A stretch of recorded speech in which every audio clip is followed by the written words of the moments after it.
All right, we're live, bro. Yeah, man. If you want to say hello to the people. Good evening, everybody. Good evening. Happy Sunday. Stupi's in the house. Happy Sunday. You know, this is, the channel is fun. If you want to learn information, if you want to come out of the box, we invite people to come out of the box. This is not a choir here. We're individual thinkers. So it's time. Yes, that's right. You know, Peter Backjuice is the maverick, right? For lack of a better term, the wild guy. And then Brother Stu Peas is here to rein me in. So have a nice counterbalance, right? Right. Because, you know, it kind of goes into the subject we're going to be addressing tonight, You're not live. You're insofar as, not live. You're not live. You're huh? not broadcasting. You're not broadcasting. Understand? That's my live, must have on mute. No, man, my live, man. No, because I not seen it. We'll go back. My live, Oh, man. Go on Peter Backjuice, you see. and Peter Bag Juice, I'm seeing upcoming still. It's Yeah, still an that's what I'm upcoming. saying. I still have an issue. It's not synced up with that upcoming meeting.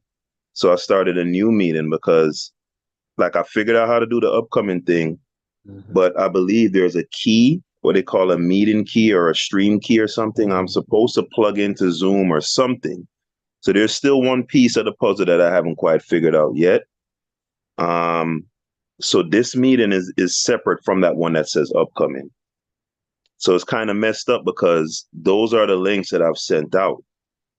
Yeah, but the So problem is that the situation is this is that when I search for your YouTube, I'm not seeing you. I'm not no, seeing a go to meeting. go to I'm still seeing upcoming. Yes, I got the Peter Bag Juice. I'm on yeah, Peter Bag Juice. and you press live. Matter of fact, I'll check it myself. Yeah, check it because I can't find it. Hmm. Hmm. Yeah, add yeah, man. I'm looking at it right now, man. Let me Yeah, exit this. I'm gonna send a link. Yeah, I was No, talking to Chef in Messenger earlier, telling him that I figured out how to do oh, the you're live. upcoming thing. Yeah, Yeah, man, I'm you're live, live man. now. Let, Live, man. let me see if there's sound. Yeah, there's sound. I already Yeah, put. and I already put. yeah, man, I'm looking at it right now. Yeah, there is sound. There is sound. Yeah, you're good to go. Good to go.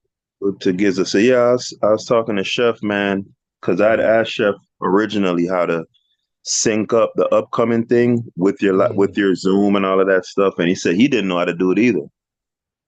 So once I figured it out, I was telling him, hey, check it out. I figured it out. This is how you do it or whatever. mm. But there's still one element of the puzzle that I'm missing, but I'll get that figured out too. It's growing pains. I just hope it's kind of messed up because I know there's people who click that upcoming link Mhm. and they're saying, okay, where are you? As a matter Okay. of fact, let me see if I could possibly reroute some people over here. Let's see here. Let's do this. So yeah, I was about to say, tonight's topic kind of goes into that whole thing about, I guess, being unorthodox, having unorthodox opinions, having, I guess, what you would call marginal opinions, and how far should detractors be allowed to go, and how should those conversations be conducted? Because is it for those who are not fond of the people who say things like, the HIV virus has never been shown to exist or whatever, right? Because I was having a conversation with a young lady, and the recurring thing that seems to come up all the time is the issue of danger, how dangerous putting these opinions out can be, because possibly someone could take to it. So then what is the solution? Because if things like HIV, COVID, etc., represent potential extinction level events, then by right, you would understand those people feeling that way, right? But at the same time, what is the answer? There's complete censorship? No, I don't know if anyone would agree with that. So, one of the things that we have to address here, and it's the most fundamental thing we think about it, is that everybody have a savior complex. Most people have a savior complex. In order for us to mentally survive in this world, we must believe that there's something that will save us in time of adversity. Whether it be God, whether it be another belief system, or whether it be science. So that's the savior complex. Now, going forward, especially in the West, most people are relying on science to save us. So they place all the faith in science, right? So when these experts or scientists or the priests of science, I call it the priests of science. That like a right, religion have priests, science have scientists or the priests. Right? These people come about, you're not supposed to question what is said. You're not supposed to question it because they are the one who have direct what is it though? Like how the priests did have a direct right, line to God. to God, right, These scientists have a direct access to knowledge because knowledge is the tool of science. That the more you know, the more proficient you are. So because I'm knowledgeable, I went to school for 10 extra years. I right, ascend, I ascend now to the bosom of knowledge. Knowledge, I am one of the gatekeepers when it comes to knowledge. So it's the same thing, it's the same belief system. It's the same right. belief It's the system. And same belief in mind kind of transferring over because it's something that I notice amongst those in the quote unquote conscious community or communities that are adjacent to it, right? Including communities that purport to be, more science based. The believe in mind and the cultism, it's still there, even in their endeavors to be more scientific, right? Um, because they don't know how to have these conversations. And that's what I want to ask tonight. Speaking about experts, what happens when experts disagree? And, how do you make a decision at that point? Because, we're going to be playing a video from an expert, PhD in biology, and is renowned for his cancer research and all the rest of it. But when he made an appearance on Sonetter, predictably the immature jokes came out, which I like. I like me an immature joke. I can't lie. They were calling him Santa Claus and all of this stuff, silly stuff, which is fine. You have some fun, but if you claim that you respect experts, you respect people who have put in the work, accomplished PhDs, et cetera, et cetera. But what I've come to realize is they only respect a curated amount of experts. Because in the previous conversation we had, Stu, forgot what day that was about the HIV thing. It wasn't just Kerry Mullis or Peter Duesberg or um, who's one of the more prominent people that I mentioned, David Raznick, right? It's not just those three people. They went ahead and set up I guess, a committee, for lack of a better word, where they got the signature of 400 scientists who also agree that the work has been done to demonstrate the causal relationship between HIV and AIDS. So then the question then becomes, is it a matter of a majority of experts? Because 400 isn't a lot. So let's say you have 10,000 experts who say, the causal relationship has been shown and this is what it is. and then you have 400 who are saying no. Is it a majority rules thing, like democracy? Um, Two things will have to happen in that thing. Is that in order to get no consensus will have to rule that day. And in order to get consensus, you have to publish information or you have to display information that goes against the current paradigm, Mm-hmm. right? And what has happened with many experts, many descendants in the HIV claim is that they have not really proved that the current paradigm is wrong. Because even many of the experts may say that, listen, we are unable to isolate it, that it has never been isolated.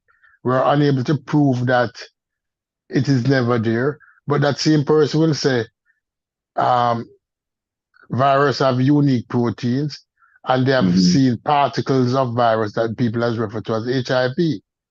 Right? Right. And even among the expert descendants, their arguments are not unified.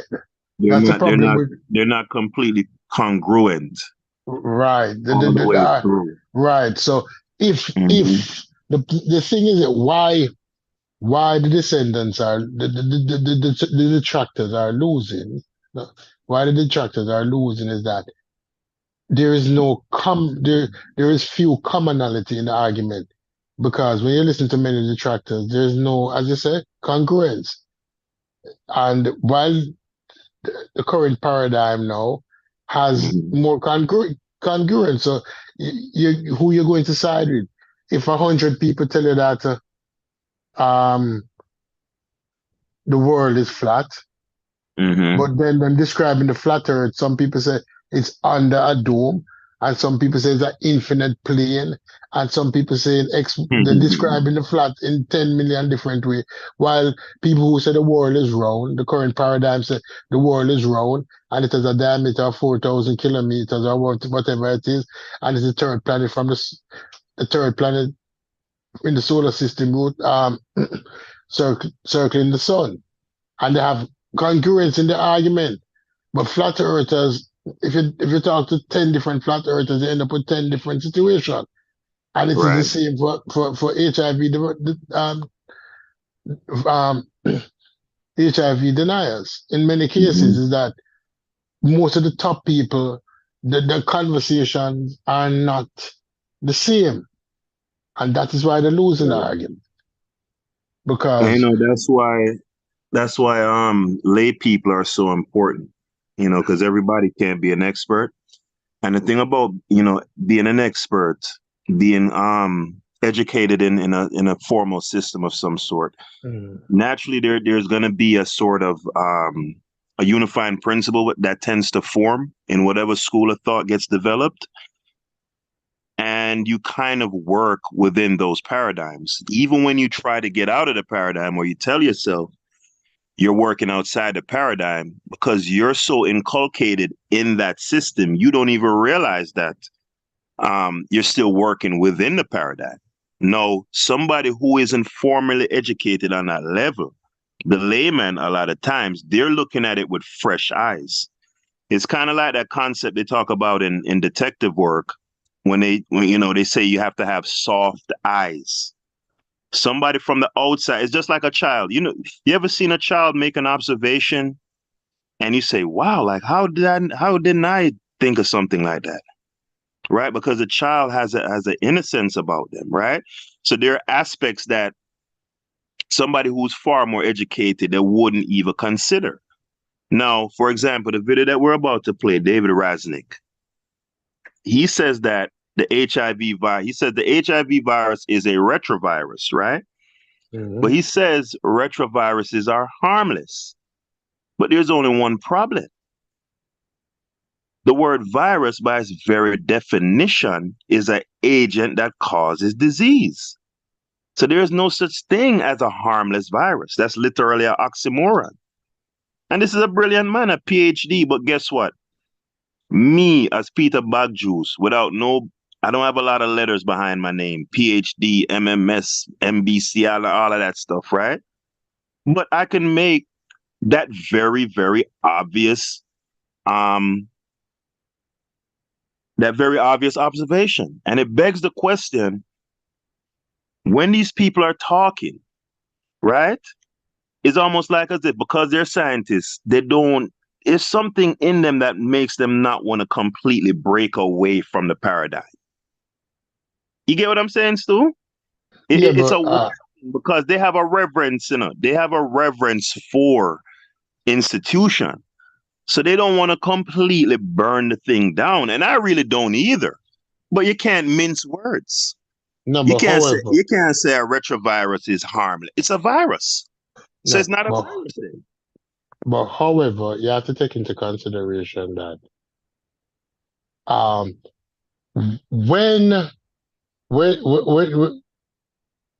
the language of academia,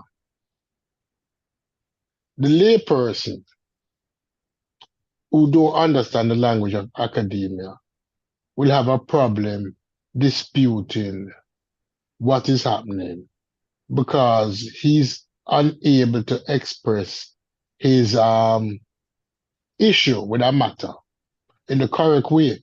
It's almost like lawyers versus layman. A layman know that it is wrong, but what's in front of him is wrong. But because he's not versed in the law, he's unable to express why and how it is wrong. So the thing about it is that as as scientists, they're not going to give up that tool. It's an instrument, it's a tool, the language of academia. Now, Mhm. sometimes he might overlook certain things because I've watched the video, but I won't say anything until after or during pauses because I'm not going to put the horse in front of the carriage in front of the horse. But he overlooked many things and he never correct certain things that he should have corrected. But you All right, saying well, that you know what? Let's go ahead but and get into it. So let's you go can over and get it. Yeah, let's go over and get the into it. Yeah. the parts where you took issue with. Yeah, So let me go ahead here and share audio. yeah, yeah. Mm. And don't worry, guys, the production value is gonna up at some point, right? Right now it's struggle streaming. This is what it is. So let's see here. Share. There we go.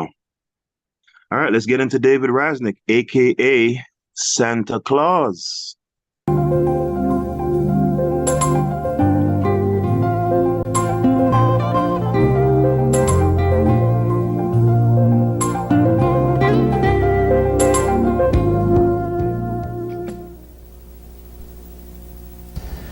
Welcome to Pioneers in Healthcare. I'm Dr. Len Saputo. I'm board certified in internal medicine and have practiced for nearly 40 years here in the Diablo Valley. This show is about people who are special people who have made contributions to medicine that are unusual and outstanding. And today we have a special guest. His name is Dr. David Rasnick. He has a PhD in chemistry from Georgia Institute of Technology. He has 20 years of experience in the pharmaceutical biotech industry. He has studied HIV/AIDS since 1980, and he's the former president of Rethinking AIDS and the former president of the International Coalition for Medical Justice. He's a member of the Presidential AIDS Advisory Panel of South Africa, and he's worked closely with Peter Duesberg from UC Berkeley on the aneuploidy theory of cancer, which we'll do on another day. He's also was a senior researcher with Dr. Matthias Rath at the Health Foundation in Africa. He has a book out that's called Germ of Lies, which you can find on lulu.com. David, it's wonderful to have you here. It's such a privilege to be working with you today. It's a pleasure to be with you. We have kind of a long and interesting history because you're a researcher. You've been involved in the pit, okay, where the information comes out that tells the clinicians, the doctors, what's a fact and what's not a fact. And things have gotten all bungled up. And here we are now with a lot of different ideas about what HIV and AIDS mean. And maybe that's a good place to start. You know, people kind of make the assumption of HIV and AIDS, and there's a lot of controversy about whether or not that's true. What is HIV? HIV is a retrovirus. It's one of at least 3,000 or 4,000 that have been cataloged, and it would be the first retrovirus to cause disease if it were true that it caused any disease at all. So there's never been a retrovirus that's been known to cause a single disease in the history of medicine. That's true. And HIV, I'm among many other scientists around the world, probably several thousand, that have concluded, based on the evidence, that HIV is completely harmless and it certainly does not cause AIDS or anything else. So you're saying it's much... Right. So I'm going to take the first pause there, and I want to share something. Can you hear me, Stu? Yes, I can.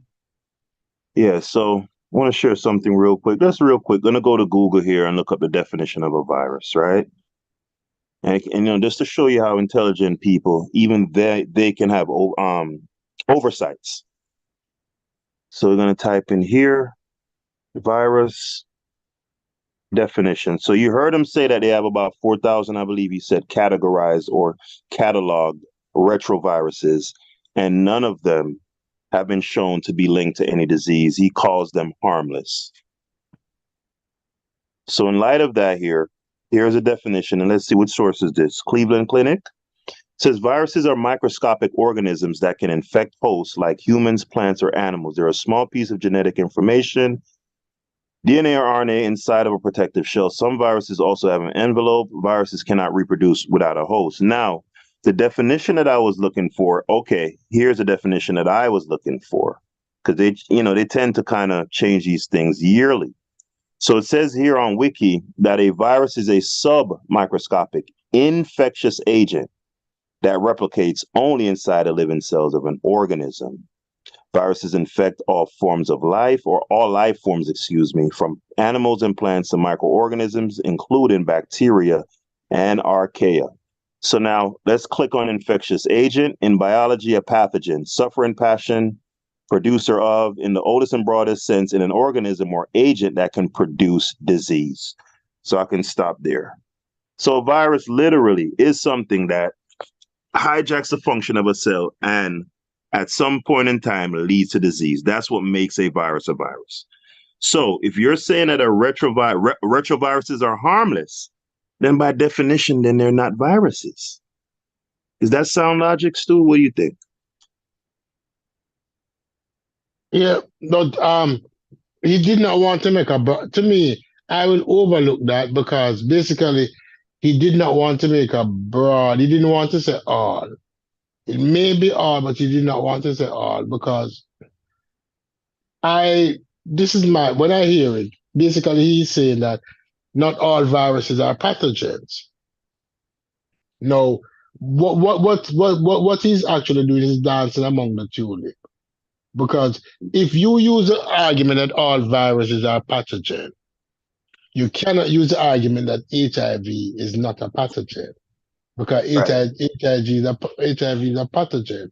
So he's using that. Eh? Go ahead. I didn't say anything. Yeah.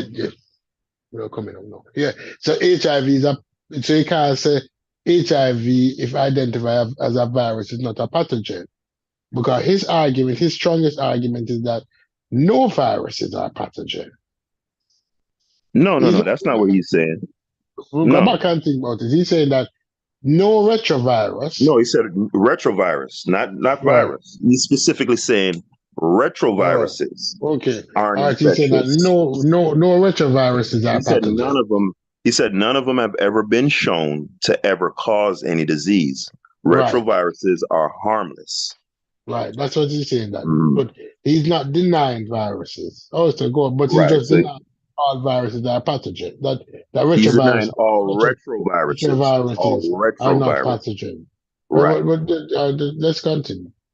All right. It's like a PSA might be in prostate cancer, where the PSA goes up, but there's no point treating the PSA because the problem is it's a cancer someplace. It's worse than that.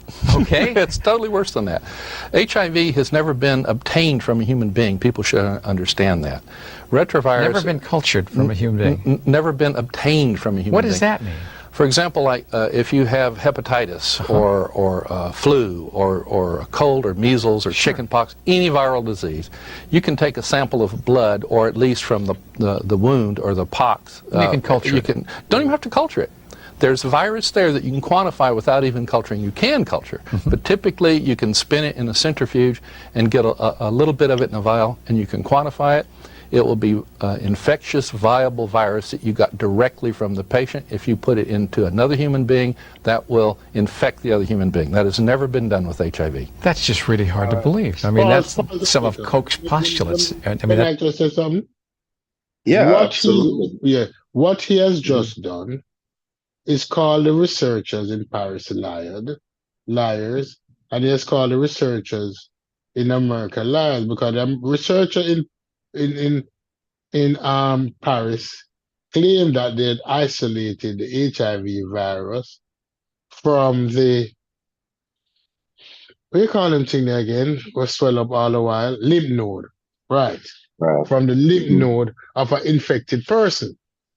No, lymph node of an infected person imply lymph node of a human being. Human being, right? Yeah, but his statement is saying that these scientists, the Americans and the French, are lying with that argument that he made. No, you cannot make that argument and just leave it at that. You can't just say it has never been isolated and leave it like that, because now you're questioning other people's integrity. But continue. Right. So, what I'll be interested, because he's been on Sonetta, right? He was on Sonetta about 4 years ago during the pandemic. Were you aware of that or no? No. I believe, what was the big guy? The big black guy that was Yeah, he was the one who Curtis. What's his name? Curtis? Yeah, he was the one who got Bobby Banger on the measles debate. Right. That debate with Dale Bigtree and James Lyons Weiler and some other folks. Yeah, he's a member of the anti-vaxxer club. So I'd be interested to know, because when Rasnick was on Sonetta, and it's no offense to Sonetter's demographic over there, but they don't really nerd out like how I would nerd out, right? I want to get granular. So that claim that it has never been obtained from a human being, I need him to kind of he needs to flesh that out somewhat. But it looks here that they have a 30-minute program, so of course things are condensed, and they're moving along quickly. So let's see what's next here. Who's the guy who was the father of infectious diseases? Yeah. Who says you have to do that to prove that actually a disease is caused by a particular organism. Well, HIV led the bandwagon where you can basically invent something out of thin air and turn it into a multi-billion-dollar, hundreds of billion-dollar industry. Another example would be the hepatitis C, which is even acknowledged by Chiron, which used to exist, the company that made the original hepatitis C test, that they never ever actually obtained hepatitis C. They just got bits and pieces of it and then inferred what this virus must be. And people to this day are being tested for something that has never ever been obtained from a human being. Now, is there an association between people who are HIV positive and tend to get AIDS? Yes, it's interesting. Now, did I hear that right, Stoopies? He's making the same claim about HIV as he's making about Hep C? That it's never been obtained from a human being? Did I get that right, or did I hear that incorrect? Yes. But what he did a while ago was play around with words. Because what he said that pieces has been obtained. The proteins have been obtained. But what he's saying that the actual virus has never been obtained, but the protein, which are parts of the virus, would form the capsid of most viruses, of a specific protein. That is, they have found the protein, so they have found the smoking gun, but they have not found the bullet. That's what he's saying. But he's claiming that even if you're saying the proteins exist, he's still claiming that that protein was never obtained from a human. That's his claim. But let's move on. An association by definition. Okay. In fact, you cannot get AIDS by definition unless you have antibodies to HIV. So you can find the antibodies to HIV virus. Does that mean that the virus is there if you can make an antibody against it?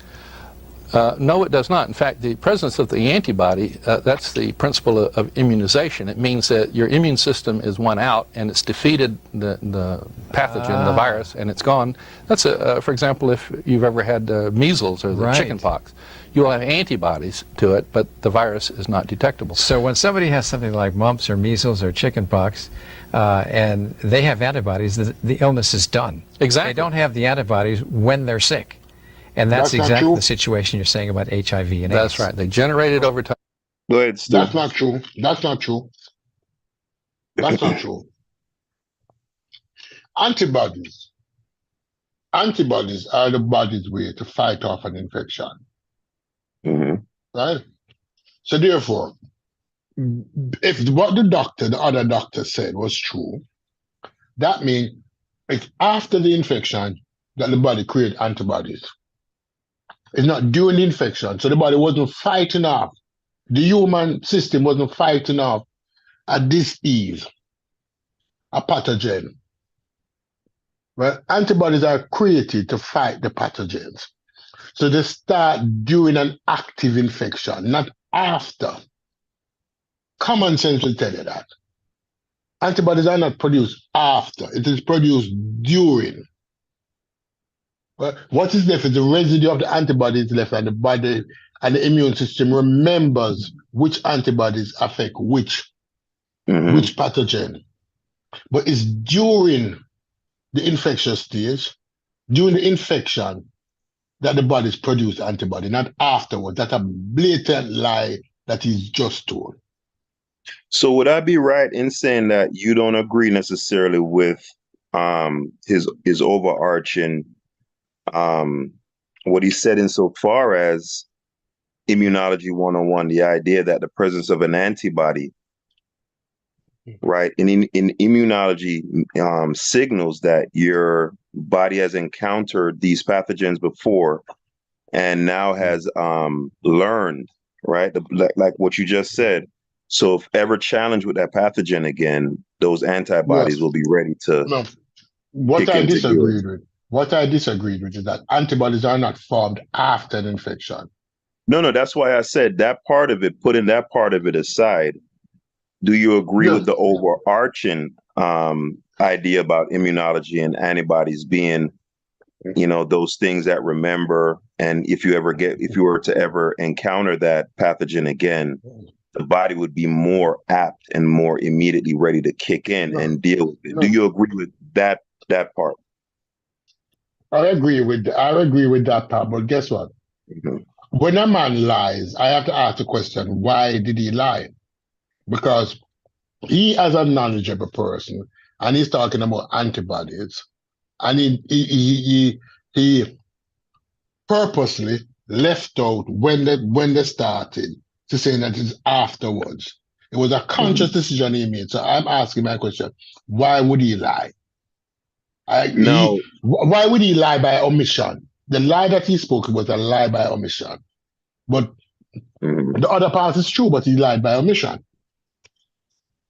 Now, for you, Stu Pease, insofar as because the point that I think he's trying to drive home is that in immunology, the idea is antibodies exist. That means your body has figured this thing out. You have nothing to worry about, right? So I believe that's the overarching theme that he's trying to drive home. And now, what he's going to get into is that the idea that with HIV, that got flipped on its head.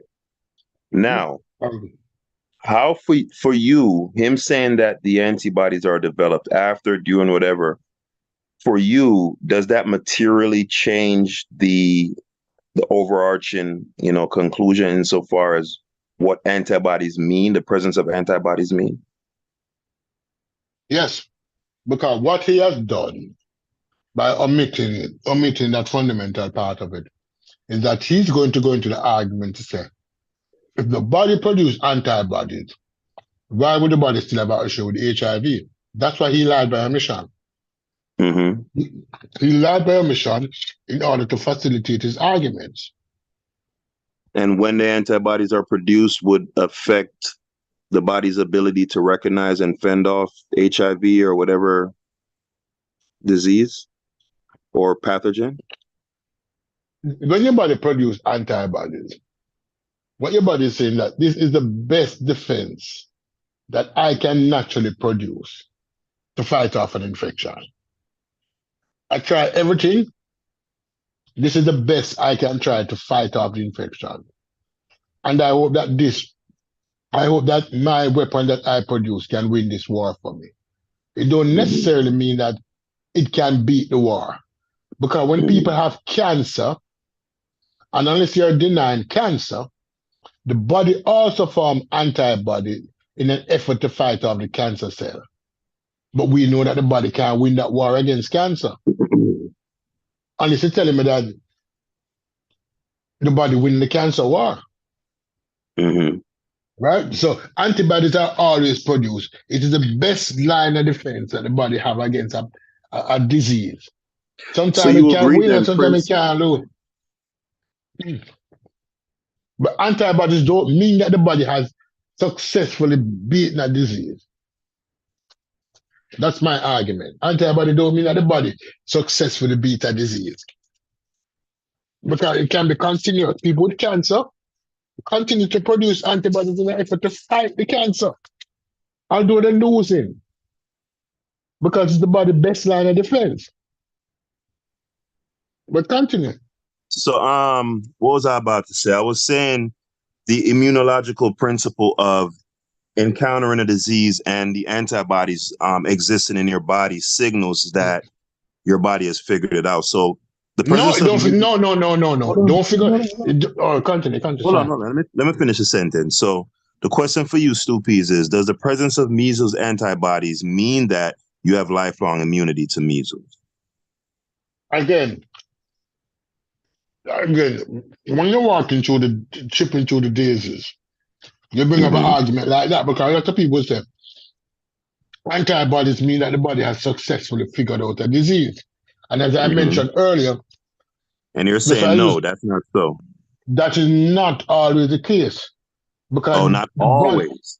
yes, because What each percentage would you put on? If you had to put a percentage on it, there's what not would a you percentage.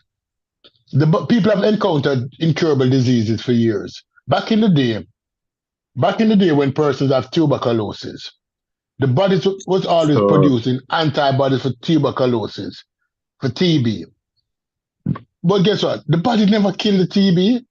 When people had diseases like syphilis, the body was always producing antibodies to fight off the syphilis. But the body wasn't winning. When people have diseases like leprosy, the body was always producing antibodies to fight off the leprosy. But the body wasn't winning. So the presence of antibodies don't necessarily mean that the body has successfully defeated the pathogen. It means that the body okay. is fighting. Oh, so it's a lifelong fight then, as opposed to your body kind of remembering how to deal with the pathogen in the event that should it ever be challenged by that pathogen again. No, in certain pathogens, like I said earlier, because okay. certain Do you have any pathogens, examples outside of syphilis, HIV? syphilis, tuberculosis, leprosy. Okay, interesting. All right, so let's get back into it here. See what Dr. David Raznick is talking that's how about. they defeat the viral infection. But it's even worse than that. The inserts that come with the antibody test for HIV say explicitly in there that they have no reference standard to determine whether or not the antibodies that they detect positive in the test actually have anything to do with HIV. They don't even... No, this is a statement of fact here, Stoopies, right? Because it's either the inserts say that or they don't. Right now, it'd be interesting to see when was this interview done and if this is still the case and if in fact that was the case in those times. So he said explicitly that the inserts for the antibody test says that there is no reference standards to establish any causal relationship between these antibodies and them having some unique relationship with the HIV virus. Now, that's very interesting. I think that's something that's worth noting, right? Insofar as testing a person's I guess, validity or integrity, right? Because either that is true or he made that up to forward and to get his argument across. So excuse me, guys, I'm just making a notation here for myself for me to research later. So David Rasnick says that the inserts for antibody tests explicitly states that they have no reference standard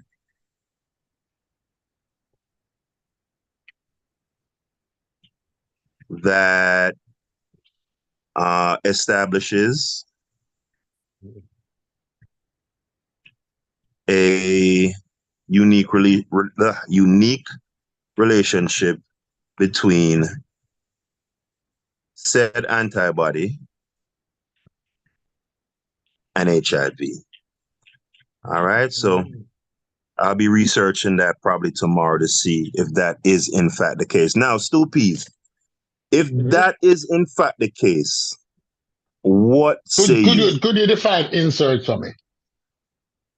Well, I'm guessing, right, as a layman, not a medical practitioner, not a clinician, not a scientist, but I would imagine it's some sort of like, if you would get like some medicine or something, and it would be like possibly a little pamphlet, a little tiny pamphlet that they kind of fold up, and they would stick it into I guess like a cylindrical tube that has your medicines in it or has the test in it or whatever. An insert is basically a piece of little paper, and you'd pull it out and it would give you information about the test, what it can and cannot do, and blah, blah, blah, blah. That would be my guess as to what an insert is. Yeah, and you're right. You're right. And we don't know what time this interview was taken, right? But the HIV test that was probably done then, and the generation 4, the Gen 4 HIV test that is done now, it may have certain similarities, but also they have significant difference. Because the Gen 4 test that is done now, not only tests for antibodies, but tests for the virus, part of the virus itself. We're talking about the capsid, the protein. So this test, while the original test might not have any direct standards to say this is HIV based upon XYZ, based upon the antigens, right? Because miraculously, these antigens that is forming Peter has no similarity to somebody who's said to be infected as in Paul. Use a different name. Use a different name. Peter don't have no HIV antigen. But Peter said it don't exist, so it shouldn't be a problem. If Peter said it don't exist, you can't possibly have something that didn't exist. All right, in Michael. Let me say Michael. Yeah, let's go with Michael. My name is Michael, ladies and gentlemen. Right? So, if Michael is infected with this virus, and the antigen that Michael produced, and we develop an antigen test. Let's say we develop an antigen test, and we test 100 Irish men in 1984 who was going to the baths in California, right? And these men in the baths in California start coming down with a particular pneumonia disease. Who was going to the baths in something in the background. To the baths in California. Yeah? What are you hearing? Right? And these men in the baths in California, you know what? start coming down with a particular. Hold on. I want you to do me a favor, Stoopies. Look in the chat, see if anyone is in there, and communicate with the people, because I'm sharing, so I can't look at the chat. So, has the sound gone away? Yeah, the sound has gone away. All right. You playing in the background? Yeah. So, like these men were going into the baths in California, but yet still, I developed a test for a particular antibody. Mm-hmm. And the similarity of the antibodies between all of these men are so similar that they affect the test. Mm-hmm. They affect the test. He's saying that the antibodies, these antibodies, is not HIV antibodies. There could be any kind of antibodies. Anything, right? Now let's Right. streamline the argument here. Let's try to compartmentalize everything, right? Yeah. Right now we're focusing on strictly this issue of the inserts. Yeah, Now no move part to insert. Them let's to the end. Man. yes. So my question to you is strictly limiting it to the inserts and to the time when those inserts, those tests were, being administered. To your mind, is that disingenuous on the part of the test makers or the mainstream scientific or medical community for these tests to be represented as these antibodies to be represented as having a unique relationship, right? Because the antigen is on the antibody, right? It's the portion of the antibody that the pathogen would lock into, right? Same No. concept. I No. have that wrong? You have that wrong. All right, hold on. All Let's do a little sourcing up here. No, hold on. We got to get this right. We're not gonna do the talkership, as they say, right? All right, yeah. We can We- lock We're gonna in. No. we're gonna source up. All right. What is an antibody, Google? Google is never wrong, right? Never been wrong yet. Google, what is Antibodies are an the antibody? Hold on. Stick a pin, Stoopies. Stick a pin.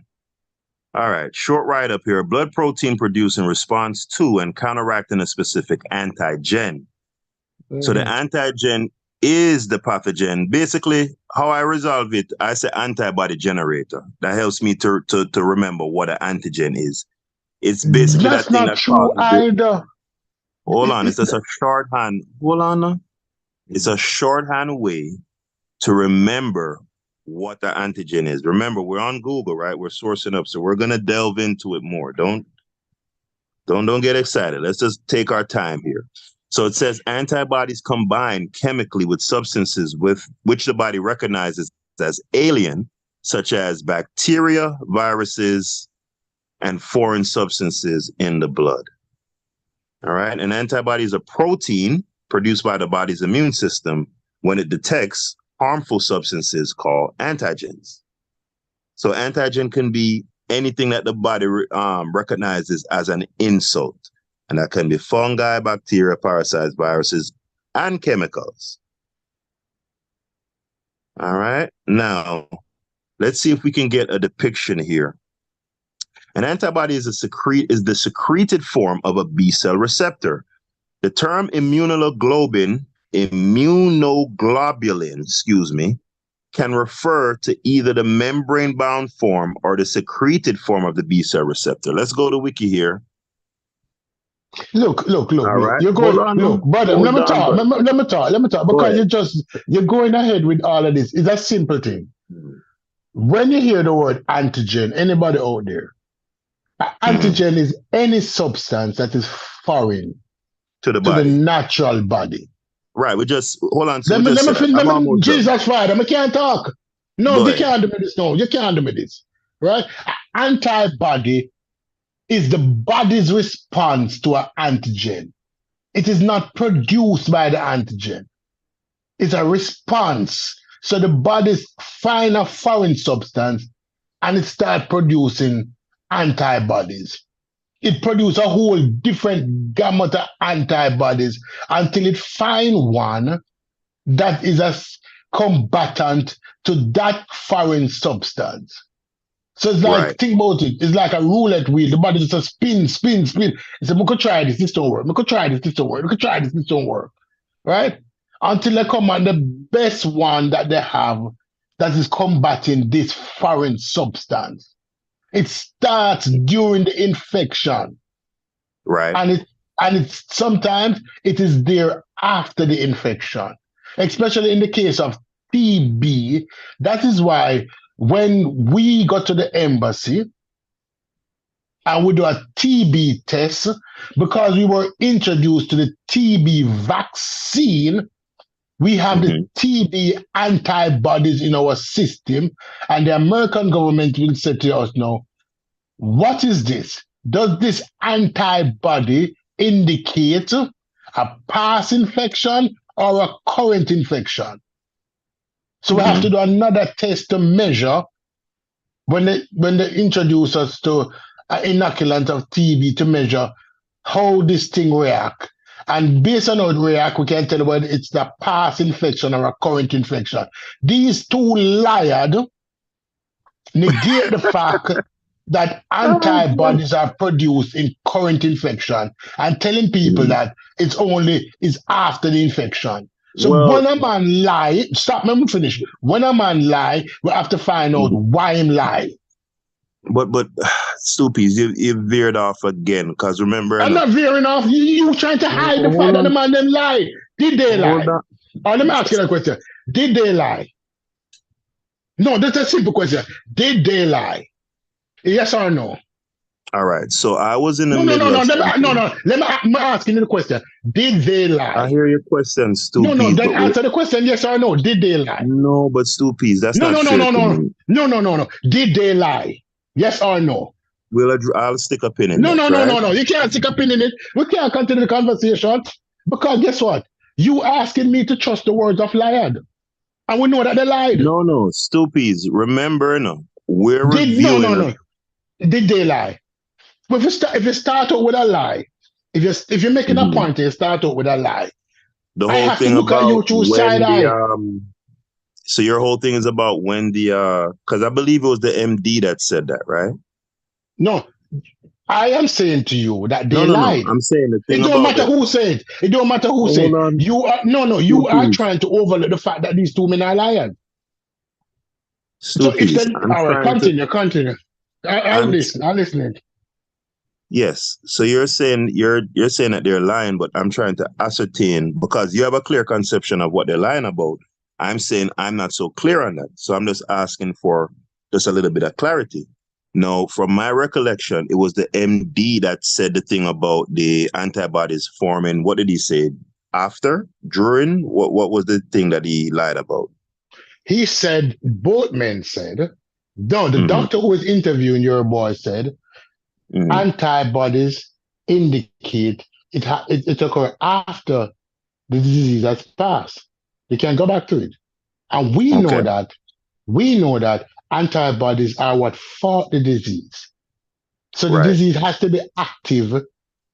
The antigen has to be active for the production of antibodies, right? What is Mm-hmm. left behind is the residue of the fight. But the antibodies that are left behind is the residue of the fight if the body wins. Because the bodies don't always win when it's put up its best defense. Sometimes Mm-hmm. the body put up its best defense and it still lose. Cancer, TB, syphilis, leprosy. Mm-hmm. The body put up its best defense, producing antibodies to try to fight off these diseases, and it still lose. So antibodies don't mean a past infection. It can mean a current infection. As I explained with the United States and the Jamaican children being inoculated with the TB vaccine, TB. Mm-hmm. right? And it's always showing positive for many years. So the American government have to research now whether it is a present, a past, a current, or a past infection. Got So it. Got it. Got it. antibodies are produced continuously when faced with an antigen. And then most times it is present long after the antigen has been defeated. And if the Got it. antigen is not defeated, it is still being produced in an attempt to try and fight off the situation. Yeah. Got it. All right. So, I wanted to show this illustration because earlier I believe I misspoke. I think I said that antibodies, or I said that antibodies, or the way how I remember what an antigen is to say that anti stands for antibody and gen stands for generator, right? So an antigen would be an antibody generator, which is not. Stupes took a little exception to it, but I don't think it's just a way to That's not kind of true. Stop it. remember. No, but it's not right. If you Hold went to on, a hold biology on, class, it's not right. Do not try. It's not right. hold on. Stupes, hold on. No. Let me. It's an agitator, not a generator. Stupes, I was quiet because they said that I wasn't giving you a chance to speak, and I was quiet. All right, I think I was quiet and patient. Allow me to get through a few sentences, please. All right. So when you be in school, they teach you something called shorthand. In my mind, when I see antigen, and I break it down as a little, I guess you could say an acronym. I say antibody generator. That kind of helps me. It's a personal thing. It's a note. All right. Now, illustration shown here is showing the relationship between an antigen and an antibody, and the specificity that an antigen has to a particular antibody, and it's showing the portion of the antibody. So the antibody is this Y-shaped protein, and at the tip there is a unique end. This is ostensible, by the way. This has never, you know what? I don't even want to go there. Now, this antigen is supposed to have a unique configuration that locks in to the end of a particular antibody, right? Now, below here it says, each antibody binds to a specific antigen in a highly specific interaction analogous to a lock and key. To allow the immune system to recognize millions of different antigens, the antigen binding sites at both tips of the antibody come in an equally wide variety, right? So just wanted to show that there insofar as the relationship in between antibody and antigen, right? So now let's go back to the interview. Know if those antibodies are really from HIV because they have no reference standard. Well, how did we ever get to a situation then? This is not making any sense. How could a logical physician or the whole medical profession come to the conclusions based on no evidence? Or that's probably a question you want to ask me. I don't know. I mean, I've asked myself that too, because when I was a young scientist in my early 30s, back in 1980, when this whole AIDS thing popped up, I was eager to get on to it, work on it like every other scientist that I knew. It was such a bizarre thing. You know, it was all these weird diseases I'd never heard of in my life were occurring, popping up exclusively in gay men. I mean, that's strange. I thought it was my Andromeda strain, you know, at the time, and I wanted to work on it. But I learned years later that the Centers for Disease Control had actually accurately figured out what AIDS was as early as 1982. They had discovered that it was a drug disease, that the reason that these AIDS diseases, these immune deficiency diseases and other diseases, were the direct result of chronic use of recreational drugs, amphetamines, poppers, heroin, cocaine, and things like that. Okay. How that changed was by decree at a press conference on April 23rd. By decree? By decree. There's a scientific approach. I, the king, now say it's this way, so therefore it is? Yes. Is that what you're saying? I remember it very distinctly because, remember, I was a scientist eager to know. I'd spent about 4 years wondering how I could apply my talents as a scientist to work on AIDS. But nobody really understood in the scientific world what was causing AIDS. And then on April 23rd, 1984, Margaret Heckler, the Secretary of Health and Human Services, brought out Robert Gallo of the National Cancer Institute and said that he had discovered the probable cause of AIDS. The very next day, they deleted the word probable.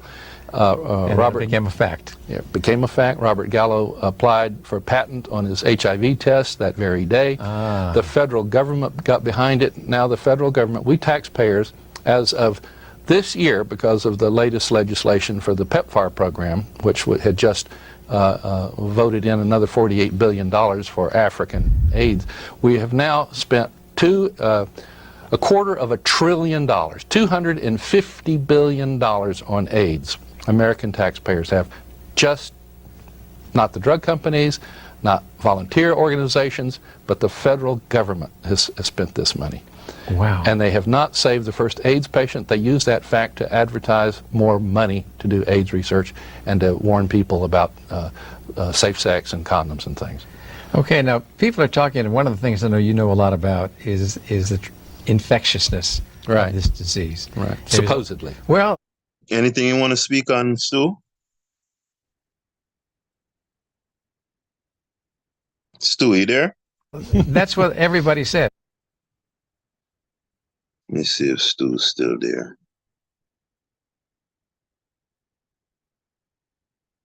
Hmm.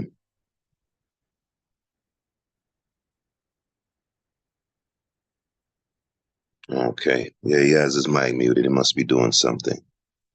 All right. As you let's turn go on the ahead. television set and you start hearing people talking about AIDS, and what they're talking about is be sure you have a condom, Right. make sure that you're... Sexual transmission. Yeah, it's an STD. Right. And what does the data actually show? Is it? Well, the first thing the data is clear on, absolutely, totally clear, is that retroviruses, remember HIV is a retrovirus, are not sexually transmitted. Even if it caused AIDS, it is not sexually transmitted. Scientists have known this for, I guess, 50 years. You can fingerprint and mix a bunch of lab rats together, and this brand has a certain endogenous retroviruses. Right. This one does. You mix them together. They do not transmit them sexually to each other. You can take them out, and you can identify what strain of rat they are by their spectrum of retroviruses, because they don't get mixed. My goodness. And the same is true with human beings.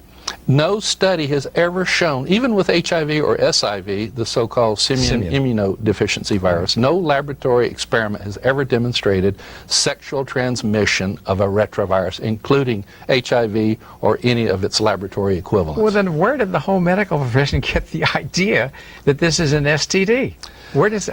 I mean, you shouldn't have to answer that, but you probably know the answer. Well, it took me a while, because you see, again, we have a quarter century now of this stuff, and I started out being as mainstream as you can get. Yeah. I made organic chemist by training, and I've worked in arthritis, emphysema, parasites, cancer, and then AIDS. And so I thought, well, all I need is the target. You know, now we have a virus, and I know viruses have enzymes, and I try to make inhibitors for these enzymes. And then over the course of my being a scientist and being confronted with the contradictions of the results of the research data, you have to scratch your head and you say, wait a minute, retroviruses are not sexually transmissible. Nobody's ever obtained a viable sample, free infectious HIV from a human being. What's going on here? And it was clearly by certainly 1985, all up to 87 for sure, that AIDS itself was not a contagious disease. It stayed within the same risk groups. It was 8 out of 9 AIDS cases to this day are still male, and 60% are gay men. So an infectious How can that disease happen? shouldn't be able to discriminate between one person and another, should it? There's no virus that knows whether you're white or black, gay or straight, rich or poor, or what zip code you live in, except HIV, apparently. Would you have any idea why the CDC is saying that this is an STD and that we should be careful? It's a sexually transmitted disease? This is area for speculation, because there's no documentation whatever. There's no study that shows that even AIDS itself is sexually transmitted. In fact, there's all of the studies that tried to quantify the efficiency of sexual transmission of HIV, by the way, have never succeeded in even coming up with an estimate that they could that was based on scientific data. Zero. In fact, the largest controlled study, Nancy Padian, it was done, I think, in 1996, American Journal of Epidemiology, it was published in, showed it was a 10-year study. It was the largest of its kind. Not a single one of there was these discordant couples. One was HIV positive, one was HIV negative. And many of them, probably most of them, I don't remember the exact numbers, did not use condoms or anything during the course of this study. Not a single HIV sexual partner, HIV negative sexual partner, became HIV positive during this. Yeah, gonna pause the video there. You know, that is a big claim right there. And in my previous video discussing the causal relationship between HIV and AIDS, I did cite that particular source that he's referring to. They refer to it in medicine or in science as discordant couples, right? Discordant meaning that what you would think would happen insofar as what the orthodoxy says in terms of being, contracting the disease sexually in clinical tests. I believe it was about 300 subjects or so. A lady named Padian is her last name, Padian. I believe Nancy is her first name. And I believe she did the research out of UC Berkeley, if I am not mistaken. And should I be mistaken, I can easily find a source. And I believe it was about 300 subjects. They followed them for approximately 10 years or so, or a little bit over 10 years. And these couples, one had HIV, the other didn't. They had sexual intercourse for approximately 10 years or so. And not one individual contracted HIV during the 10 years or so of the study. So that is what he is referring to here. Nobody has ever demonstrated that an HIV negative person becomes HIV positive via sexual intercourse. That's just shocking. It is. And yet the physicians, okay, I have to say that I feel very sorry for physicians. These are people trying to do the right thing. They're good people. They're clinicians. But they're not scientists. And they depend on the literature that's being published. And they also listen to the kinds of documents that come out of CDC and FDA about what's right and what's not right. How are we going to help those people to understand something in a different sort of way that gets the truth out there? Well, money has killed the whole scientific process. I'm a scientist, and over my 30-some-odd years of being a professional scientist, I've watched it go from being one of the most democratic activities on this planet, far more democratic than any regular and lots political. Of integrity. You lots want of to do integrity, the right stuff. Really good people. It didn't matter who you were. It's what you did and your integrity that you brought to this. I've watched that evaporate over the years, and the place where it's fallen apart the worst is the United States. Unfortunately, Europe has resisted, but they're caving in now and becoming more. Yeah. I mean, we should all know about the corrupting influence of money, right? And the bigger the money gets, the more the corruption, it tends to work like that in all avenues of life. And I suppose science is not exempt from that. I think we often make the mistake of believing that science is infallible and that it sort of exists as an extract outside the confines of culture and society and politics and things like that. But it doesn't. Anything involving human beings always has the ability to get corrupted. That's just a fact of life.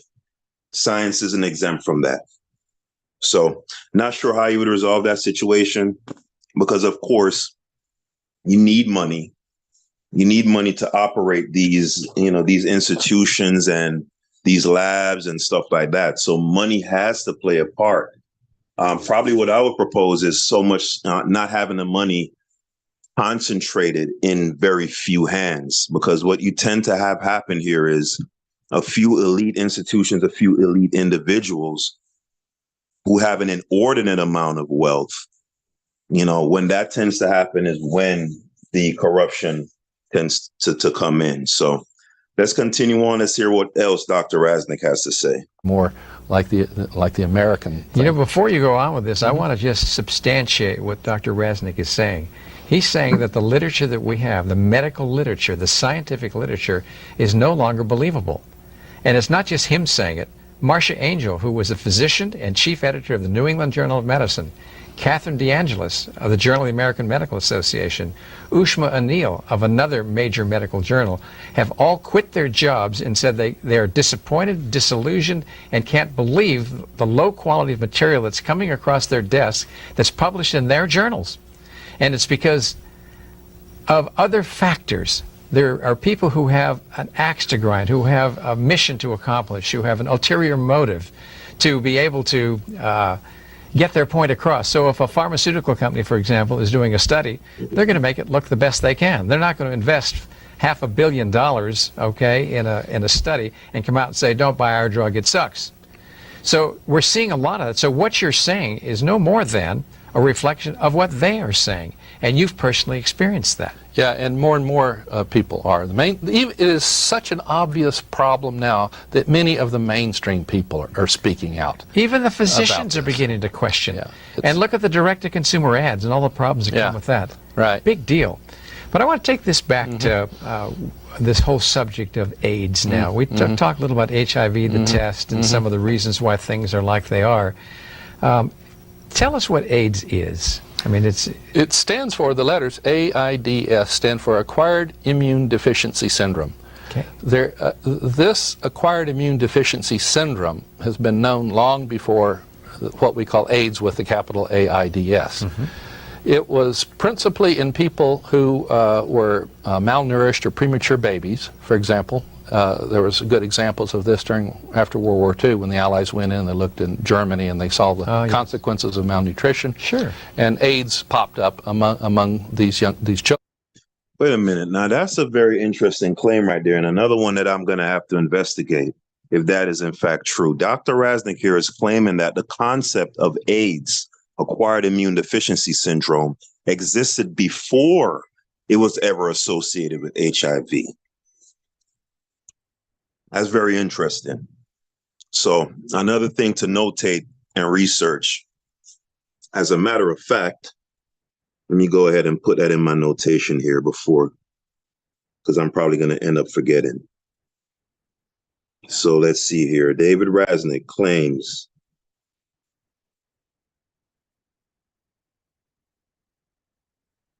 that the concept of AIDS existed prior to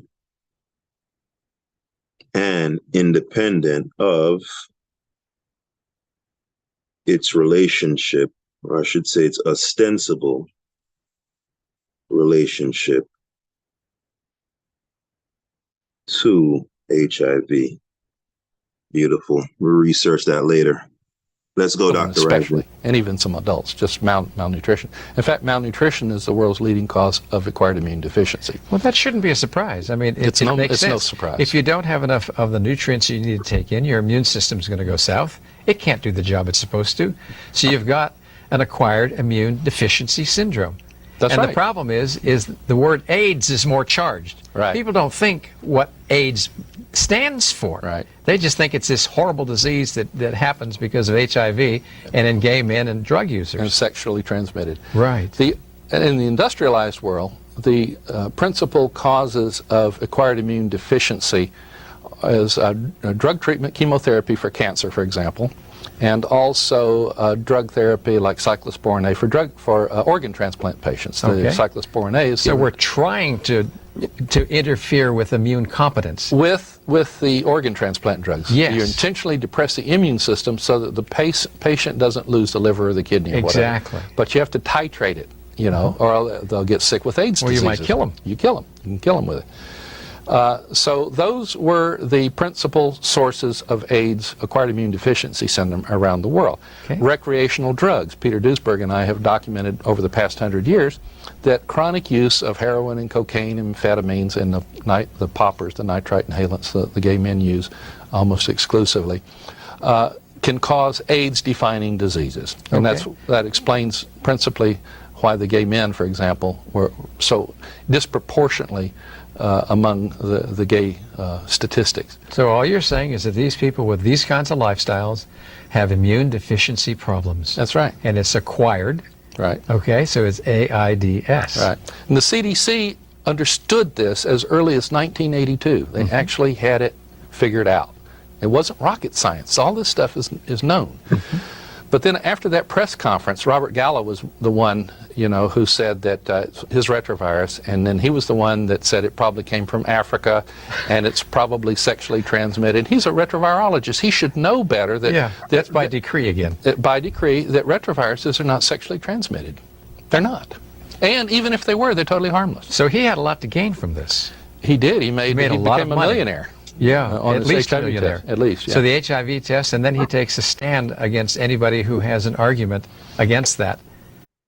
Yeah, so here Raznick is making a claim of malfeasance on the part of Dr. Gallo here, one of the men accredited with the discovery of the HIV virus. He won a Nobel Peace Prize back in, I believe, 1984, along with the co-founder or the co-discoverer of HIV, a gentleman by the name of Luc Montagnier from Paris, France. So interesting, accusation being made here that Robert Gallo intentionally misled people for clout and personal gain. Very interesting. By decree again. But he was quietly pushed out of the NIH in the early 90s because of some very controversial work. In fact, he was convicted of scientific misconduct for basically stealing the retrovirus that we call HIV from Luc Montagnier. The Frenchman. Right. And then I believe it was the Reagan administration that came in and said, no, we can't have our big discoverer of the cause of AIDS being convicted, so they changed the rules, and then throughout the conviction, but quietly they forced him out. So you hardly ever hear anything from Robert Gallo anymore. That's right. Now we talk about treating. Well, I missed something there. Now I'll rewatch this in my own time. Apparently Robert Gallo was convicted of something, some wrongdoing.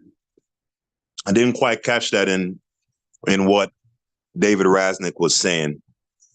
Didn't quite catch what crime he actually committed, where he was convicted, what court of law, and specifically for what crime. It would be interesting to know that. But let's go ahead, Dr. Rasnick.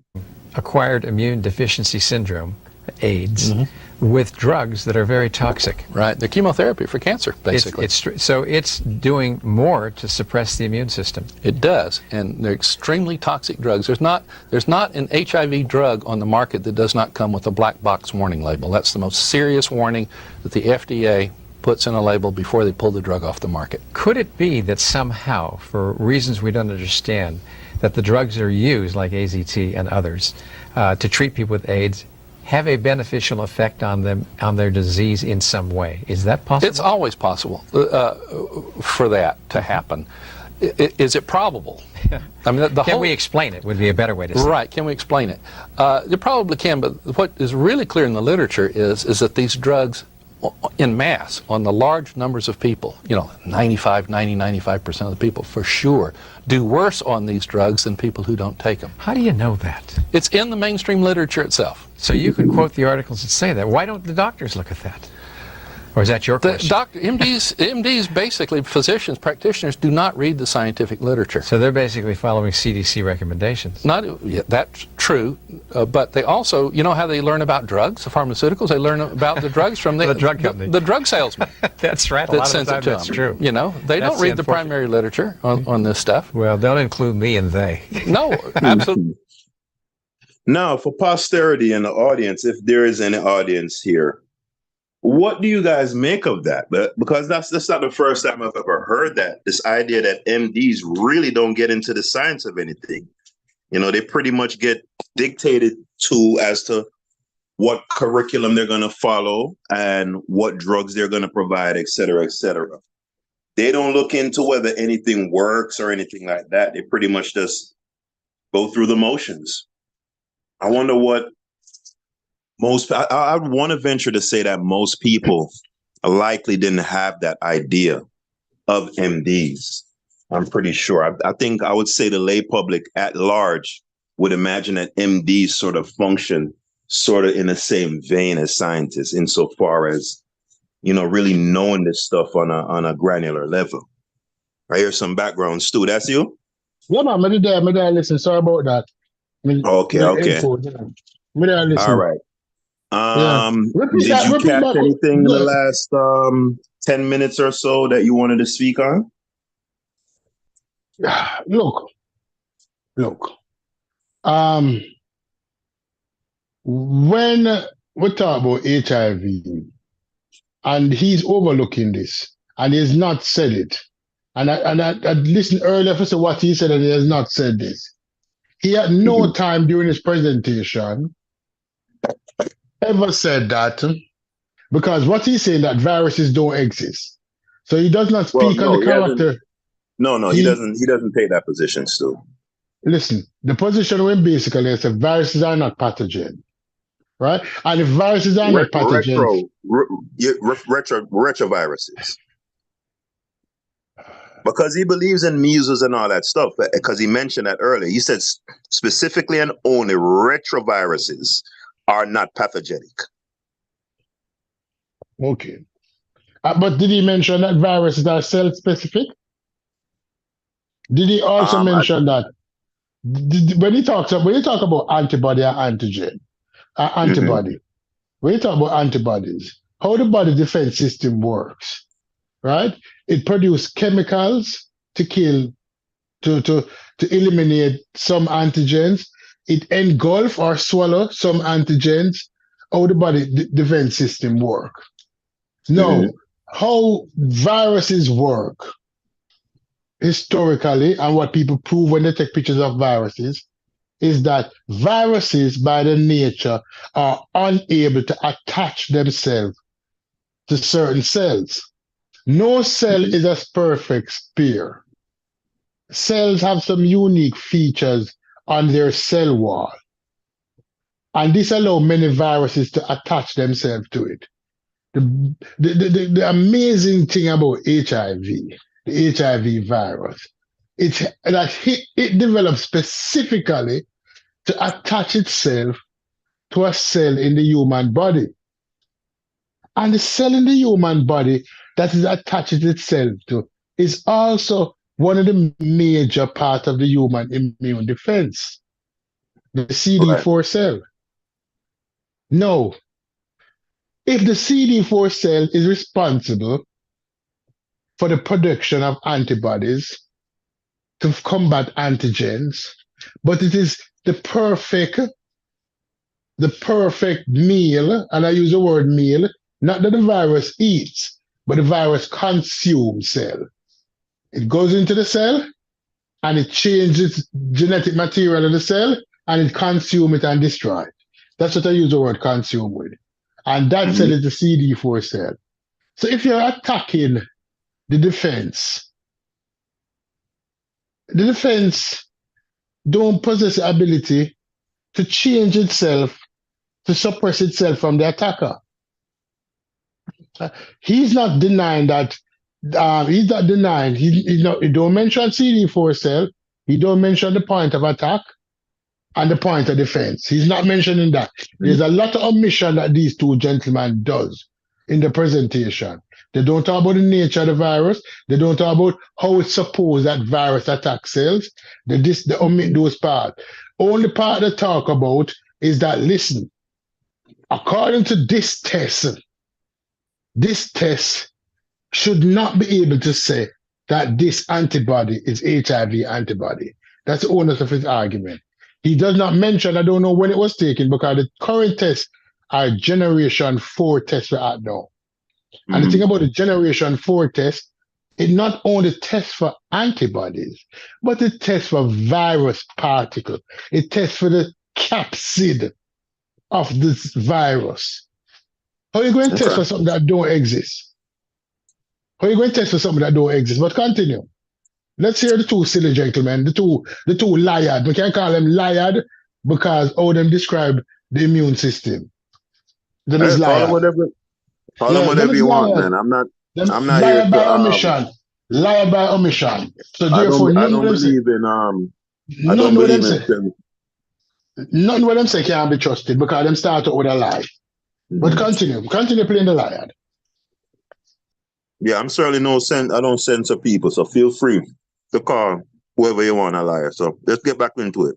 Absolutely not. That's why we're here. That's right. It's because you are not a they. All right, so these drugs then that are using to treat immune deficiency are actually causing it. Is that what you're saying? Yeah, they weren't actually designed to treat immune deficiency. They were designed to kill HIV. Okay, that's what I meant by that. Right. Okay. Assuming that HIV is destroying the immune system. However, as you mentioned, AZT, DDI, 3TC, D4D, and all these other nucleoside analogs were developed in the 1960s as chemotherapy for cancer.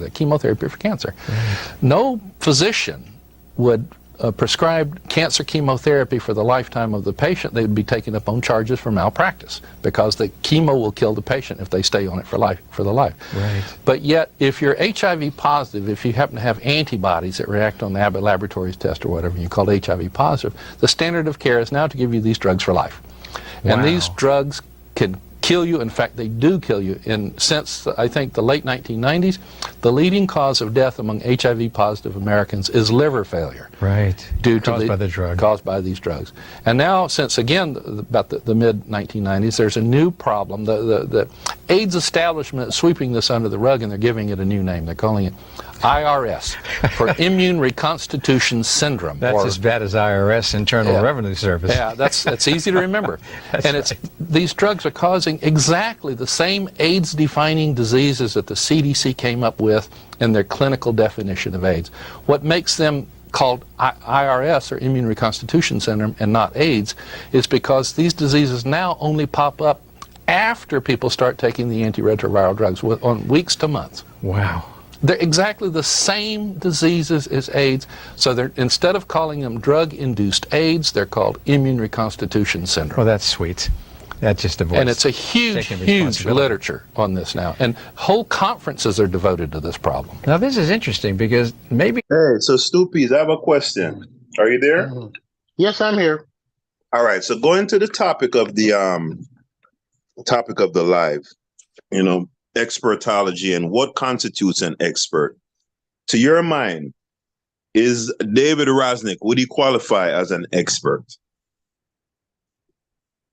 No, because him lied.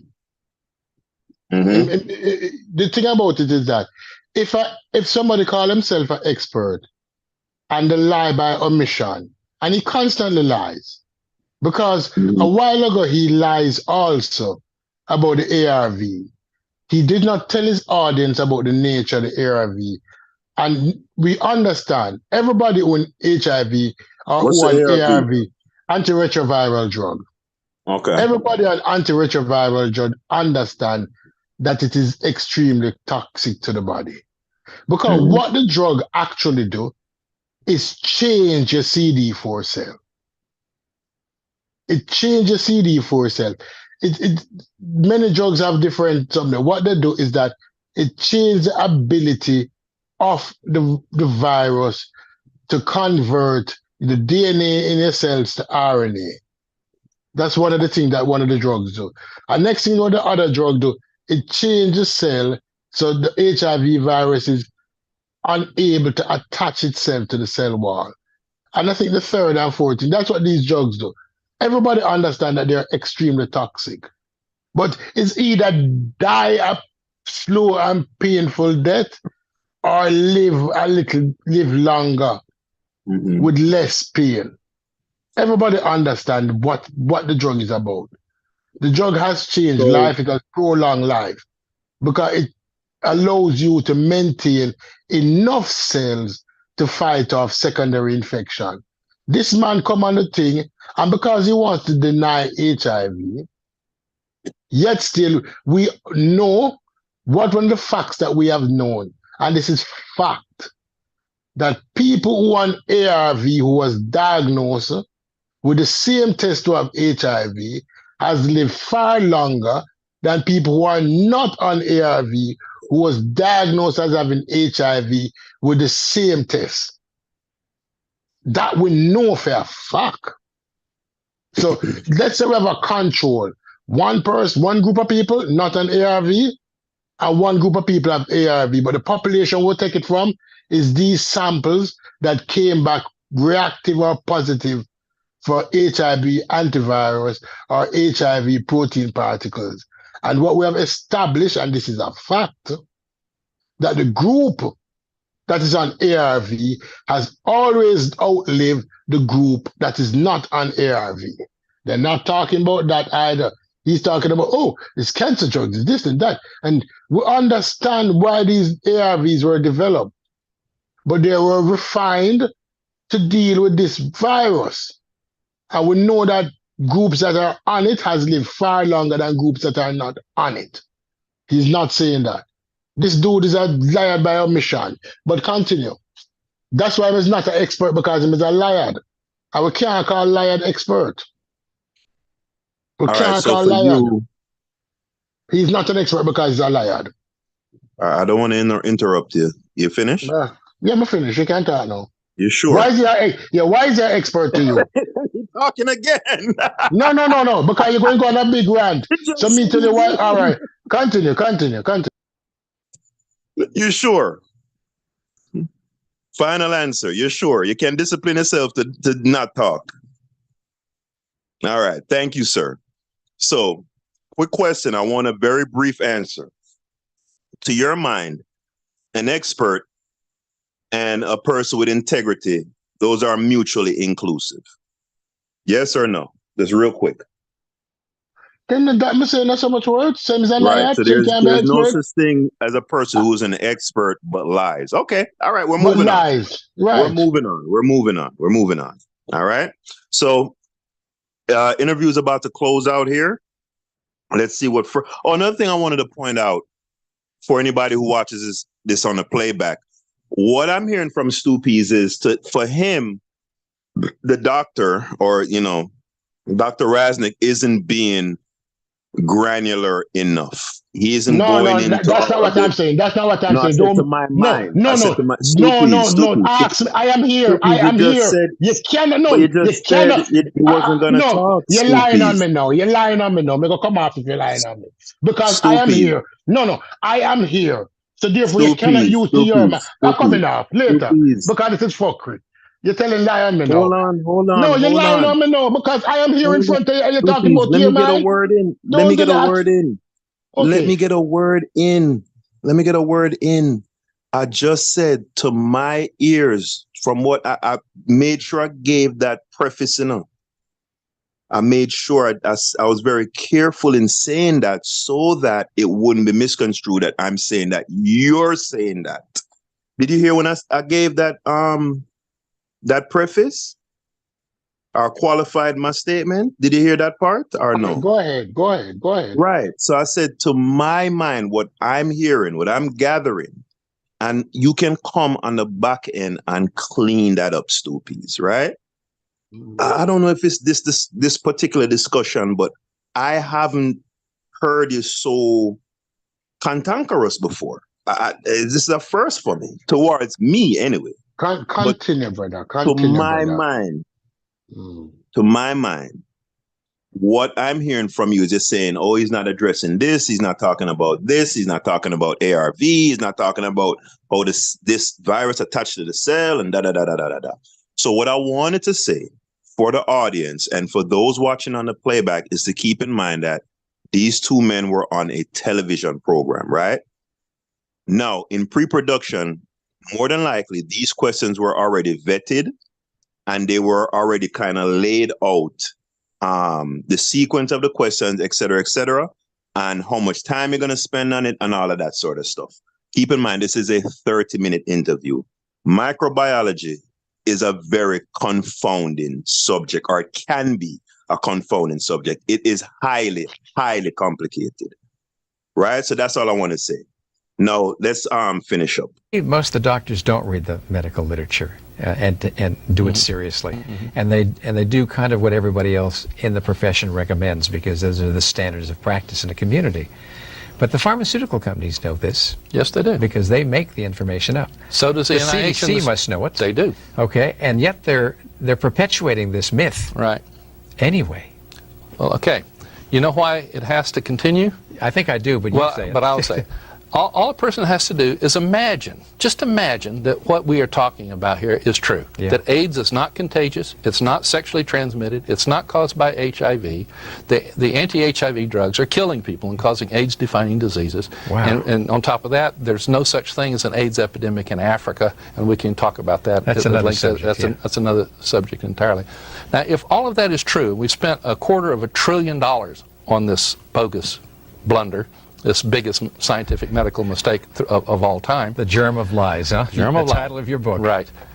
Then what is the likelihood that the directors of the National Cancer Institute, the National Institute of Allergy and Infectious Diseases, Secretary of Health and Human Services, or any president of the United States is going to say, "Oops, folks, sorry, we made a mistake"? Yeah, right. What is the likelihood of that happening now? Well, I guess it's not too good because it hasn't. The CDC actually, when Peter Duesberg had his article back in 1987 in Cancer Research, where he critiqued the... Hey, Leo, Stoopy, is you there? Yeah, I'm here. I'm waiting on my turn for talk. Would you like to vent. No, Would you? no, I'm not venting. I'm not venting. Don't use that word No, no, because no, no, it's no, disrespectful. no, Don't no, use the no, no, word no. vent. No, When I I didn't finish, say. I'll have my closing conversation. I'm waiting to speak, so I won't be interrupted. And I will tell you why this man is a liar. And he is a Mhm. liar by omission. Can I speak now? Can I speak No, no, I now? had a question. I had a Or question. what's the question? I was gonna say, would you like to venture? I did not vent. Man, Mm, you have a hair trigger tonight. I don't know mm. what's going on, brother. I was No, going to say, no, man. I mm, have to say something, Stu. Cause you're really, I don't know. You mm. have, I don't know what's going. Continue. Yeah, no, yeah. But brother, I have to say something because it's All like, right. may I Say it send and then me some? say something after. Man, Wait, wait for you to say it. wait, no, brother, but bro, come on, man, come on, bro. You can't say I didn't allow you to talk, Liam. I make you No, talk. you never And allow me talk. You allow me to talk along the lines that you wanted me to talk. So continue. all right, I was gonna ask you, would you like to venture a motive for David Rosnick proffering what you have termed lies? What does he stand to gain from this? And again, you're just setting up a setup question, but I'm going to answer it. David Gassner, I going to use the word in the conscious community, is a pseudo. And I'm Okay. going to tell you why my layman term as a disease intervention officer, as a contact investigator for more than 10 years, I have told 100 people, not 100, hundreds of people their HIV status. No, their HIV positive status. I've told thousands of people their status. I was in HIV before the government of Jamaica was given the money by the Bill Gates Foundation that facilitate them buying ARVs and making it cheap or free for individuals with HIV. I have seen HIV on the field. I have told hundreds of, I'm not talking as a layman here. I have seen the effect of HIV. I've seen the similarities of secondary infection in a population. This man comes on the stage and he says to people, HIV is not real because the test that we're doing is not conclusive enough. We have been through so many different tests, and the tests have been always when HIV just came out, nobody knew about the disease. It was like SARS-CD for COVID-19. And over time, it's on the field people learn of the disease and how to combat the disease. He spoke earlier and he said HIV is in 90% of males and 10% of women, and the number hasn't changed, which is not true either. We have seen rise in the female number, but the problem why HIV mostly affect men, and particularly homosexual men, because the asshole is not naturally lubricated. So because the asshole is not naturally lubricated, people penetrating the asshole have a Hey man, tendency to stop come saying bruising and asshole, man. tearing. No, but it's true. No. The asshole is not. So when you have bruising and tearing in the asshole, Hey, what come happens? on, man. In Yo. the anus. Let's say, no. When you have bruising and tearing in the anus, what happens? The body now comes and says, listen, we need to send immune cells to patch up this area. To the So which cell it normally send? It normally send the CD4 cell. So when the next asshole fucker oh, God. ejaculating that asshole full of Hold on, CD4 cell, hold what on. will happen to the virus? No. Let me explain this Oh, liar man by omission. He wait, is so the there telling CD4, people, no, the you're interrupting me CD4, now. I'm going to jump up because you interrupt me. Because you say you allow me to talk, and I really, is can't this like a talk. joke? Is this like a No, joke, man? man. Try to crack. No, don't crack the But joke. Crack my joke, crack joke by your time. Me I talk now. You all right, mute go or ahead, sit Leo. down. Right? Go ahead, Leo. No, so therefore, him don't refer to the risk factor as why more men have it than women. The vagina naturally lubricated. So it is harder to spread in the vagina than in the asshole. He mentioned Yeah, that drug saying dealers. that. No, I mean people need to understand that. He mentioned that drug dealers, that most of the men, most of the men, most of Mhm. the men, Hey, most by the way, people who Leo, I need to say something. It's been mm, 4 minutes. You started you, talking at you cut 10:30. me Hold on. three times. You cut me three times in the 4 minutes. I'm gonna Hold stop on. talk. I have stopped. Hold I have on. finished. It's Hold your on. floor. Remember now. What you're speaking on now was in response to a question that I asked. Insofar as All right, go ahead. David Raznick preferring these opinions, right? Undoubtedly will put him as a pariah in the scientific community because there's not many people that's saying what he's saying. He's gonna lose research funding, he's gonna be maligned, he's gonna be called all sorts of names. You spoke for 4 minutes talking about this and that. I haven't heard an answer to my question yet. Would you like to venture a motive for David Rasnick's self-defeating actions? Why is What he you doing say? all of Say this? it Why in is quick. he lying? Why? I said it Mm-hmm. earlier because him is a pseudo and he want people to recognize him as something new. He's not saying nothing new. And him very Okay. unscientific in discussion. In how him approach to what him talk about. Him only have one point where him stand up on as if is the validity of the HIV test. And then he expound into all different areas, Mm-hmm. trying to say, because I think I'm right on this, I must be right on that. David All right. Rodney is an So idiot. the idea is He's no glory. expert. You're looking for glory, Yes, and the he's no fact that he expert. has a take or opinion that is so far off the beaten path, it will automatically make him stand out. And in by him standing out, that will bring him acclaim and glory. Did I represent your take accurately as so far as is Then motivating him? no, my claim was my claim. You just repeat it. That's all I said. So you agree with how my paraphrasing of it then? If it's so you understand it, I'll agree. It's so you All right. understand it because we couldn't make it no play now. All right. Let's go ahead and finish up the interview. Whole thing about retroviruses in general, HIV in particular, and how they could not cause any disease. The CDC, Peter was able to lay his hands on an internal memo that was going around that said if this got out and the public knew about it, nobody would ever believe us again. Right. That's it. That's basically it. It's not even about money anymore, really. It's about face saving. It's about the whole... Pause. No. It mentioned a memo. It mentioned a memo that he laid hands on, that Peter, his friends, laid hands on. Where's the copy? Where is his copy of the Yo, memo I've with the never seen you CDC? like this, man. No. This is a new... No, because you're promoting a liar. If a So man wait said to a you, minute. say, Wait no, a minute. you're Wait. promoting a Hold liar. on, brother. Now I'm taking a section now. Yes. You race me up all night. I'm a keep on my mouth. You're promoting a liar. I'm taking exception now. Yeah. You're Promoting. promoting a liar. Yeah. It's your So boy what? that. So how my boy? Yeah. Okay, continue. I don't know that man, Stoopies. Don't do that, You brother. know, You say, wait, no, brother. You say I disrespect you. I don't disrespect you all night. All of this promotion I don't know that, man. Don't tell me say I'm promoting nobody or none of that. Don't do that, brother. All right. Okay, You're being continue then. disrespectful. Continue. I apologize. And I don't mean it as a Sunday apology.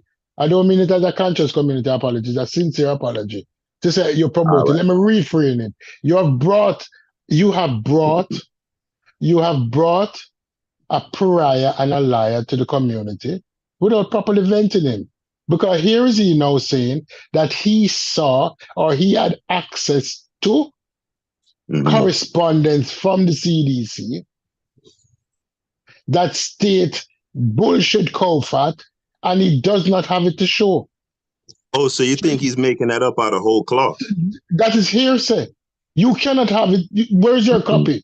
Where's your copy? If he said to the gentleman, I have a copy of my letter, but he did not put it that way. He used the same bullshit thing that people use to say that I have seen. Let me call him and ask him, Stoopies. All right. No, you don't have him number. If you have him number, you can call him.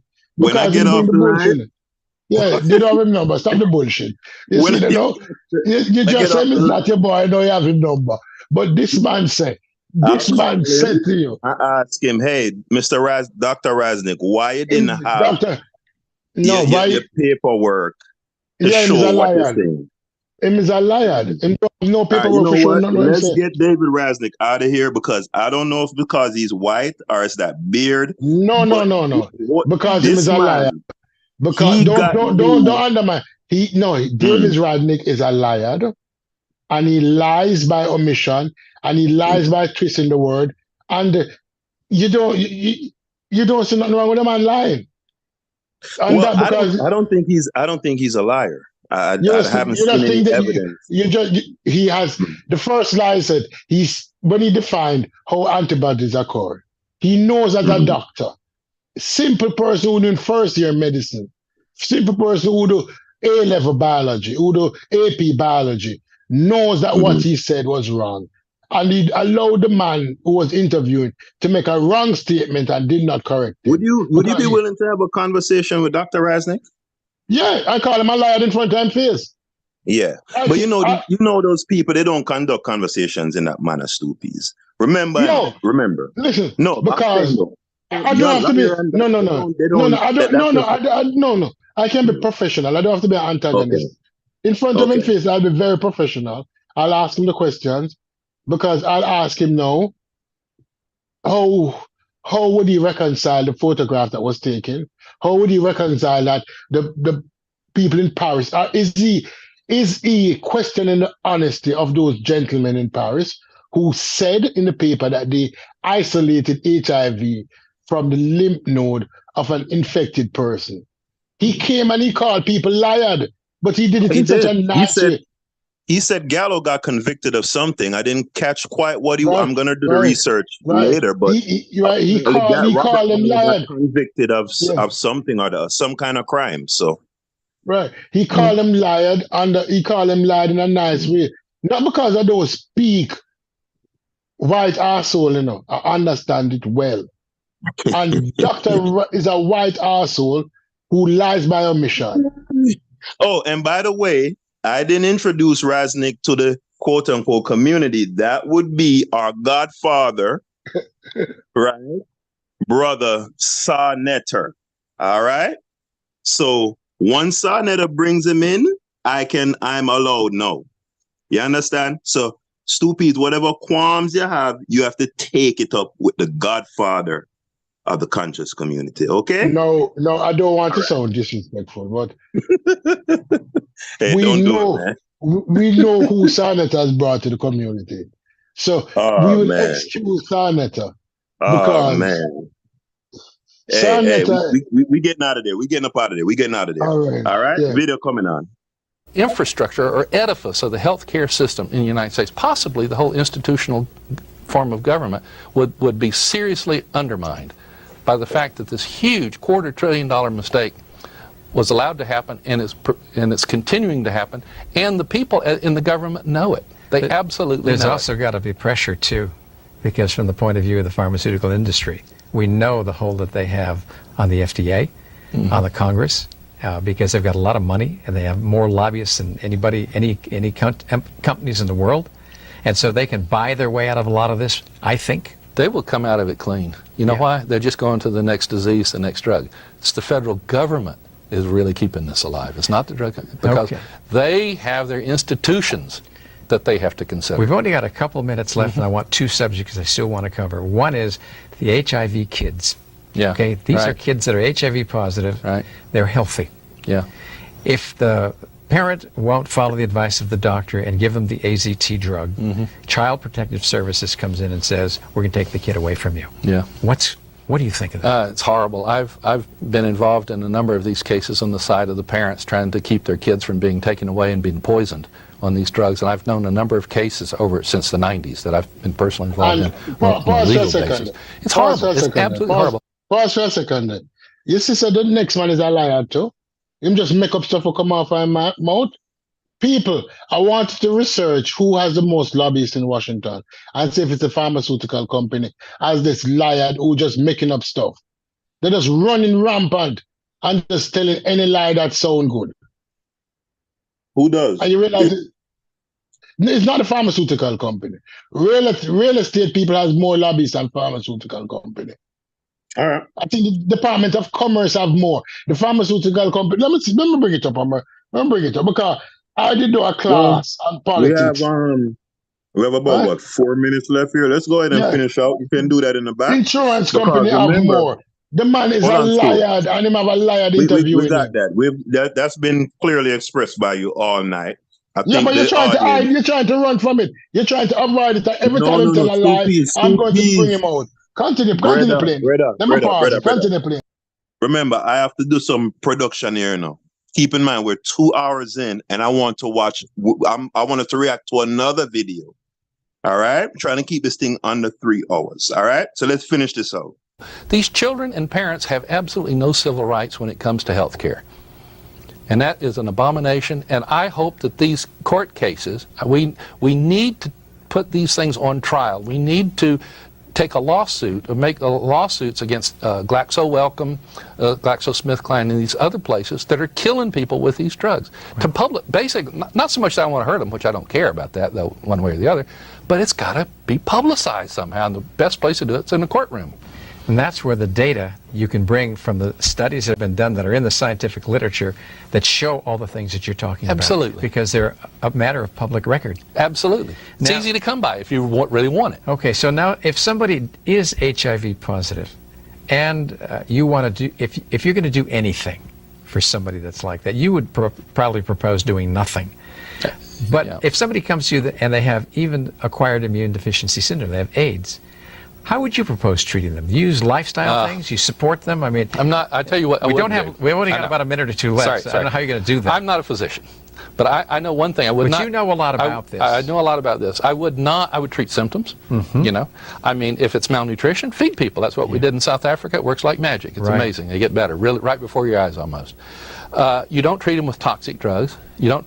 I would tell people. I'll even make it even more blunt. We need to outlaw the HIV test. We need to outlaw these tests. They do. Hey, that's heavy right there. Stoopies, you there? Stoopies, talk to me. They're horrible. They kill people. The tests kill people because then they go on and take the drugs. Let me talk about the nutrition. Let me talk about the liar nutrition what the man just said. Hold on. I want you to address his because that's a bombshell he just dropped. He's advocating. It wasn't. Hold on. He's advocating for the abolishment of HIV tests. What do you say to that, Stoopies? I would say that him is in disillusion. Even when him talk about nutrition a while ago, let me just say this quick. Even when him talk about nutrition a while ago, you have never seen somebody with a yeast infection that stretches from their oral cavity to the anal cavity. Their inability to swallow. That is why we had to give people a lot of what that milk-based thing that you give people, that you give old people to drink. What's the name again? The milk-based, Ensure. Ensure. At one point, you have to be feeding HIV people on Ensure because the inability to swallow. Their throats are corroded by yeast. Somebody have a yeast infection, like what women have, but it's stretched through the total lining of the esophagus. You can look it up if you don't believe me. I have seen it. So when this man says, all you have to do, if they're malnourished because they're unable to swallow, and the lining in their stomach unable to digest food because of secondary infections such as yeast. So you feed those people who can't swallow. It sounds like you're more qualified than this guy, Stoopies. When it comes to HIV, yes, he's not an HIV scientist. He has never been in the field with people with HIV. South Africa was the biggest. When we go back to the 80s, when they were in South Africa talking about all kind of bullshit as cure, rubbing salt and fucking virgin. That's where he was. When South Africa had the big virgin crisis. He was actually in the field with HIV. Fucking virgin. That he was doing, telling people to have sex with virgin. That's the country No, was no. But what promoting I'm not HIV. talking about what he was proffering as treatment. Your claim was that he's never been in the field with HIV infected, ostensibly Okay. HIV infected people, but that's, as a matter of fact, that's just not correct, Stupid. But all right. I would love Senator to bring him back on. I forgot to talk to Senator to bring him back on. I'll let me have an interview with him. And then I put up my history against his history and ask him how Well, you many know people what? has he missed. Yeah, I would love to see that. You're gonna go against a microbiologist. See, this is why I want to have this No. discussion. I'm not going against a microbiologist. I'm going Mhm. against an AIDS expert. Him Well, claim to be an AIDS expert. No. Again, No. does I am going. virology fall under the Yeah, banner of no. microbiology or Yeah, no? but is he an AIDS expert? I'm not going against a HIV Mhm. expert. I'm going against an AIDS expert. I don't know. I don't know if you claim. All right. Let me answer this question for somebody in the room. HIV Mhm. and AIDS. Him say, what's the difference? No, during the early Who's days, that? What's the name? What's the name of the user? the user. Let me find it because I need to go back. That good guy. The difference between That good guy. HIV What's and up? What's up, AIDS. that good guy? Yeah, the difference between Glad to HIV hear, and man. AIDS. Appreciate your viewership, brother. Yeah, Thumbs up the video, by the way. Anybody in the yeah. chat? Thumbs up the video. Appreciate it. The difference between HIV and AIDS is the classification. In America, when somebody was reactive to that HIV test, Americans immediately classified that person having AIDS. But in the rest of the world, it wasn't that way. HIV is a virus. AIDS is the disease. But There we go. AIDS only occur when person's immune system has dropped below a certain level. We have a way of measuring the amount of CD4 cell an individual have. And we said that person now can be diagnosed of having AIDS, irrespective of whether they show any signs and symptoms. So they don't have to be symptomatic. They Right. just have to Hey, show that they're Stu, is Jesus there Father. anybody else? Anybody else? Jesus Stu, please relax, Father. man. No, man, me talk Relax, and bro. me can't interrupt you. So later, Hey, brother. listen to me, man. I got a friend. Later. Stu, please. I was gonna ask you, is there anybody else in the chat? I mean, never done. Me don't take 1 more second to answer the question. Later, brother. All right, bro. Have a good night, man. Yeah, good night. So we're I'd gonna say finish up nobody the should take an video. HIV test. They should refuse every opportunity or any pressure to take an HIV test. Don't do it. Can anybody force you to take an HIV test? You can if you're in jail, for example, and they've tried to make, in some states they force, it's on a state-by-state basis. And anybody who's ever had an HIV test, totally forget about it. Erase it out of your mind if possible. Now, if you can't, then the HIV test is so unstable that the result depends on what day you take it on, where you go, even and who looks at it. It's totally arbitrary. So it might be negative one day and positive another. Exactly. So if you're positive and you really, really want a negative, just keep taking test after test until you get the negative, and then use that result. Okay. So maybe that's the thing to do for parents who have HIV positive kids who are doing well. That's another And what lie. you're saying, basically, if I understand it right, is look at the disease. You said he was leaving. No, because man, listen, you laugh when the man tell a lie. That's another lie. That's another lie. That's another lie. That's another lie. That's another lie. Stu, listen. Yeah. Remember, besides the discussion about the topic, I'm conducting a show also. Remember, I have to be controlling and doing all of this different stuff. All right. No, right? You're laughing like him talking facts a while ago in the man line again. Well, I'm laughing because the fact is that in Africa, the specific antibodies and the requirements to get an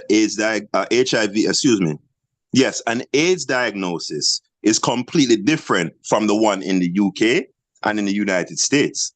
So you can literally have AIDS in Africa, fly to London and no longer have AIDS, right? So the inconsistency of the test, which is what they're speaking to, where you can go, that's a fact. And I pointed out in my presentation, hold on. I pointed out in my presentation the specific parameters and the specific proteins that constitute an AIDS diagnosis in Africa versus an AIDS diagnosis in the UK. I gave this the P24 and the P41 for Africa, and in the UK it's some different protein. That's a fact. I'm not making that up. All right. All right. Okay. I don't. No. See, you get very passionate about. Continue. Let me blow you to the water. All night style, man. I don't know why this gets so testy, brother. No, man. Right? Continue. Do you not get passionate now? You get passionate now. This passionate. Continue. I said to myself, is it possible for us to have these discussions in a dispassionate manner? And I guess in certain. Hold on, man. I'm talking, brother. I'm talking. Right? I'm almost finished. I suppose a lot of, and it's not just black people in general. I guess they just can't do it. Okay, he's lying. All right, don't make it burn up your chest. Oh well, life goes on. He's probably going to be dead in 5 years. Oh well. Come on. Let me finish the video, Soupies. There's 2 minutes left. Because I want to review another. I want to review another video, Stoopies. That's why I'm trying to move the thing along. I'm not trying to cut you off or any of that. All right? Let's get through this because this guy angers you. Let's get this done. Don't look at the label that's put on it. Exactly. And then do what you can to support that illness, doing the safest things you can that are possible. Safe, non-toxic. And look at lifestyle first. Yes. Get the healthy diet. Do exercise. Right. Do the kinds of things that you can do to keep people to get enough rest. Reduce the stress in their life. Keep their weight down. Make sure they have a meaningful purpose in their life. We do all those things that doesn't work. Then we move on to things that are a little bit more aggressive. But you know what? We're getting out of here. We're getting out of here because Jano. Oh boy, you there, Leo? You there, Stu? No. Me listen to him. No, we getting out of here, man. That caused too much problem because me and you have never had an interaction like that online. Never. No. So it has to be something about this discussion that really. Because the man just spewing a bag of bullshit from his mouth. The man make your head. So the man make your head chip out. No, my head not chip out, brother. Don't put that from me. The man spewing a bag of bullshit, and when me try to contest them, they quick for cut me off every time. That's why I get aggravated. You cutting me off when I contested him lying. Because when I contested him first lie about him lying about the formation of antibodies, you're automatically kicking me off saying, oh, antibodies, I don't know, right? When him tell lie about him lying, say the test has never been isolated, him calling other people lie about the American and the France, that you in your presentation said the claim was made that Americans and France in 1983 to 85 both claimed to have isolated the virus. Him calling them liar. When the claim is, and don't even mention the virus was photographed, he lied so many times by omission, by leaving out. Then when he talks about HIV tests, and you mention AIDS, no, as I said earlier, how AIDS is classified is based on the CD4 test. Some places classified AIDS different than other places, but no place deny that you're HIV positive. If you're saying that those people in South Africa, them can go UK and not be classified as having AIDS, that is true. Because how the country classified. But guess what? Right. Them can't go UK and say them HIV negative. You understand the big difference? The fact that you have two completely different standards for something that's supposed to be specific, that invalidates the entire thing. But anyway, that's just my opinion. Hold on. So I'm trying to move. We're trying to move because look here. This is a very testy subject, right? And once you get into since you stop it, continue with the thing because you stop it. Right. So don't stop it and give a justification when I couldn't speak. I said stop. All right, stop. All right, no problem. So this is what I want to do right now, guys. By the way, Stu, if you could, because I'm sharing my screen, you already mentioned that good guy. Could you tell me, please, sir, if there is anybody else in the chat, could you name them out for me, please? No. Garfield was here earlier. That good guy, Orlando. No, that was stupid. My big brethren from Kesha Park, forward. And you so vexed I about this did not. David. I did not see when he just came. I was in the beginning. Remember, I was Oh, on the same thing as you. But when I look at it, him gone now, oh, him right? gone. Well, hey, hail up my big head brethren from Cassia Park. Mm-hmm. Yeah, feel real. Who else we No, got? we need to trim Garfield Reed. Because Garfield Reed turned adults now. FDA. Turn the And video. yeah, yeah. Yeah, Actually, I yeah, love him like a Garfield. brother. That's why we don't go feel. But we need Your to go feel. Jamaican Yeah. citizenship has been revoked, Yeah. Garfield. We're going to trim him and take him Rasta belt. No more Rasta belt in can we? We're going to the closet for the Trim. Rasta belt. Yeah. Him Yeah. not here. No, give my Rasta and I'm art. We're going to trim him art. Right? All We're right. going to trim him Who else we art and got, take him Stu? Rasta belt. Just them 4 people I'm going to say. So good guy, Garfield, and who's the other two? Good guy, Garfield, and Orlando P. No, only 3. And Okay. Matt McKenzie. Big up Oh, Matt. that's my little brother. Yeah. Yeah. Yeah, Continue. Mackenzie, my little brother. So yeah, Uh, man, big up everybody that was in the chat. yeah. Garfield, I appreciate you stopping through. Appreciate that. All right, so right now I want to cool things down. Because things have gotten a little testy. We're gonna let both combatants go to their respective corners, and kind of simmer down a bit. So people, Mhm.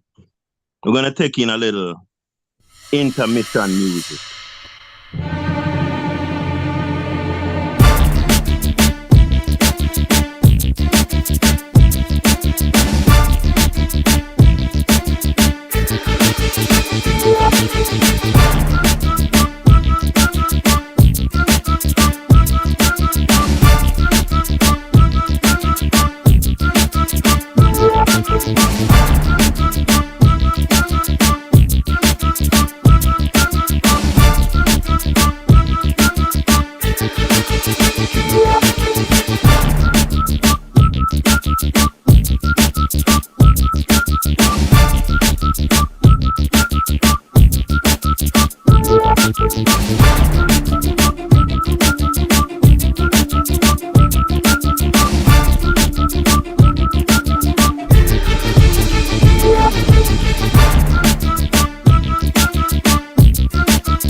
Right, enough of that. So, Stu Peas, if you guys don't know, Stu Peas was actually a very well-renowned DJ. That's like a rapper in Jamaica. So I was gonna ask Stu Peas, you have something to spit over that instrumental, Stu Peas?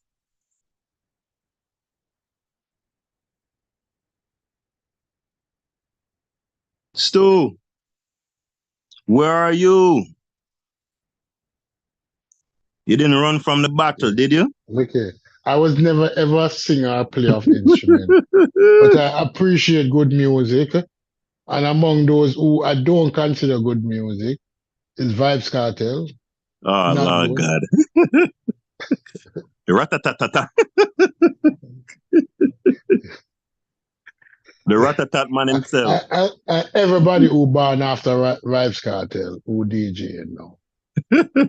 There's not All been right, any so good music out of Jamaica for the last 20 years, apart people, from the Rastas. unfortunately, we won't be getting Stu Peas 16 bars, unfortunately. Right? All right, so now I'm throwing a mulligan to a olive branch to my brother Stu Peas after he endured what apparently was a very painful interview there by one David Rasnick. I believe we have a gentleman here that is more up Stu Peas' lane. So let's now take in a brother by the name of Debunk the Funk with Dr. Wilson, and he's going to be reviewing, what he terms as virus deniers. All right, so let's see what Dr. Wilson has to say. Bacteria cell can form. It's a way Uh-oh. for the Let's start it from the bacteriophages. beginning, guys. Sorry about that. These Hold are, on, before you hi, I'm start. Dr. Wilson. I'm a PhD. Before you start, as you claim it, he's not debunking David Rosnick because you said David Rosnick is not a virus denier. Well, yeah, this is a separate Oh, so this is a whole separate thing from part one. yeah, this is a separate thing Okay. from part one. This is my olive branch to you. Yeah, but it can't be an olive branch if I'm not denying, if I'm not debunking David Going after Rosnick. Rosnick's so No, you have a personal beef now with Rosnick. No, because Rosnick is the one who lied. No, Rosnick is the one who lied. So if you're going to put an olive branch, it's somebody who's going to show that Rosnick lied. But this is a total different thing. You're not extending an olive branch. You're starting a new conversation. All right, brother. All right. Listen. Yeah. I promise you at some point in the future, I'm going to have I almost said Mr. Dr. Raznick's head on a pike for you, and we're going to parade it through the town square. All right? Continue. It's tongue-in-cheek. It's tongue-in-cheek. Yeah. All right? All right. So let's see what Dr. Wilson, excuse me. Molecular biologist, and welcome to another COVID-19 debunking video. Imagine if flat earthers suddenly believed that they were experts in biological sciences. Well, then you'd have the topic of this week's video, virus deniers. These are people who actually believe that viruses can't make us sick because they don't exist. Yeah, pretty crazy.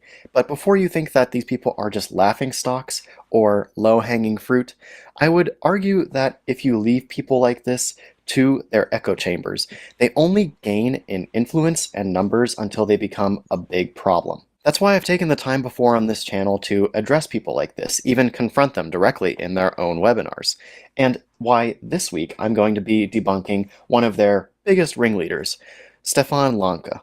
So strap in, this is going to be a pretty crazy one, but I'm going to be bringing up a lot of cool science that will all be linked in the description below for you to check out yourself.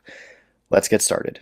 So the clips of the video you're about to see are from an interview where Thomas Cowan, who I've covered before on this channel, interviews Stefan Lanka. And right in the beginning, he starts talking about viruses for bacteria, or otherwise known as bacteriophages. These are viruses that infect bacteria. And right away, he has some very interesting things to say about these very well-known viruses. Get ready. And in bacteria, they are called bacteriophages. Phage from phagocytosis, to eat, to swallow. But those structures are not eating the bacteria. This is a misconception. This is already, a very narrowed view to the things. When bacteria are dying, we must be a virus, right? So, but in the end, it's our mini spores which can themselves develop again into larger units. I can just feel the pain of every microbiologist and virologist and biologist in general who might be watching this video. I know, yes, he did just say that bacteriophages are spores that will turn into bacteria. Wow. So for those who don't know, some bacteria, not all, have the ability to form spores when conditions get rough. These spores will essentially protect a copy of the bacteria's genome, so that when conditions become favorable again, the spore can basically unpackage that bacterial genome and a new bacteria cell can form.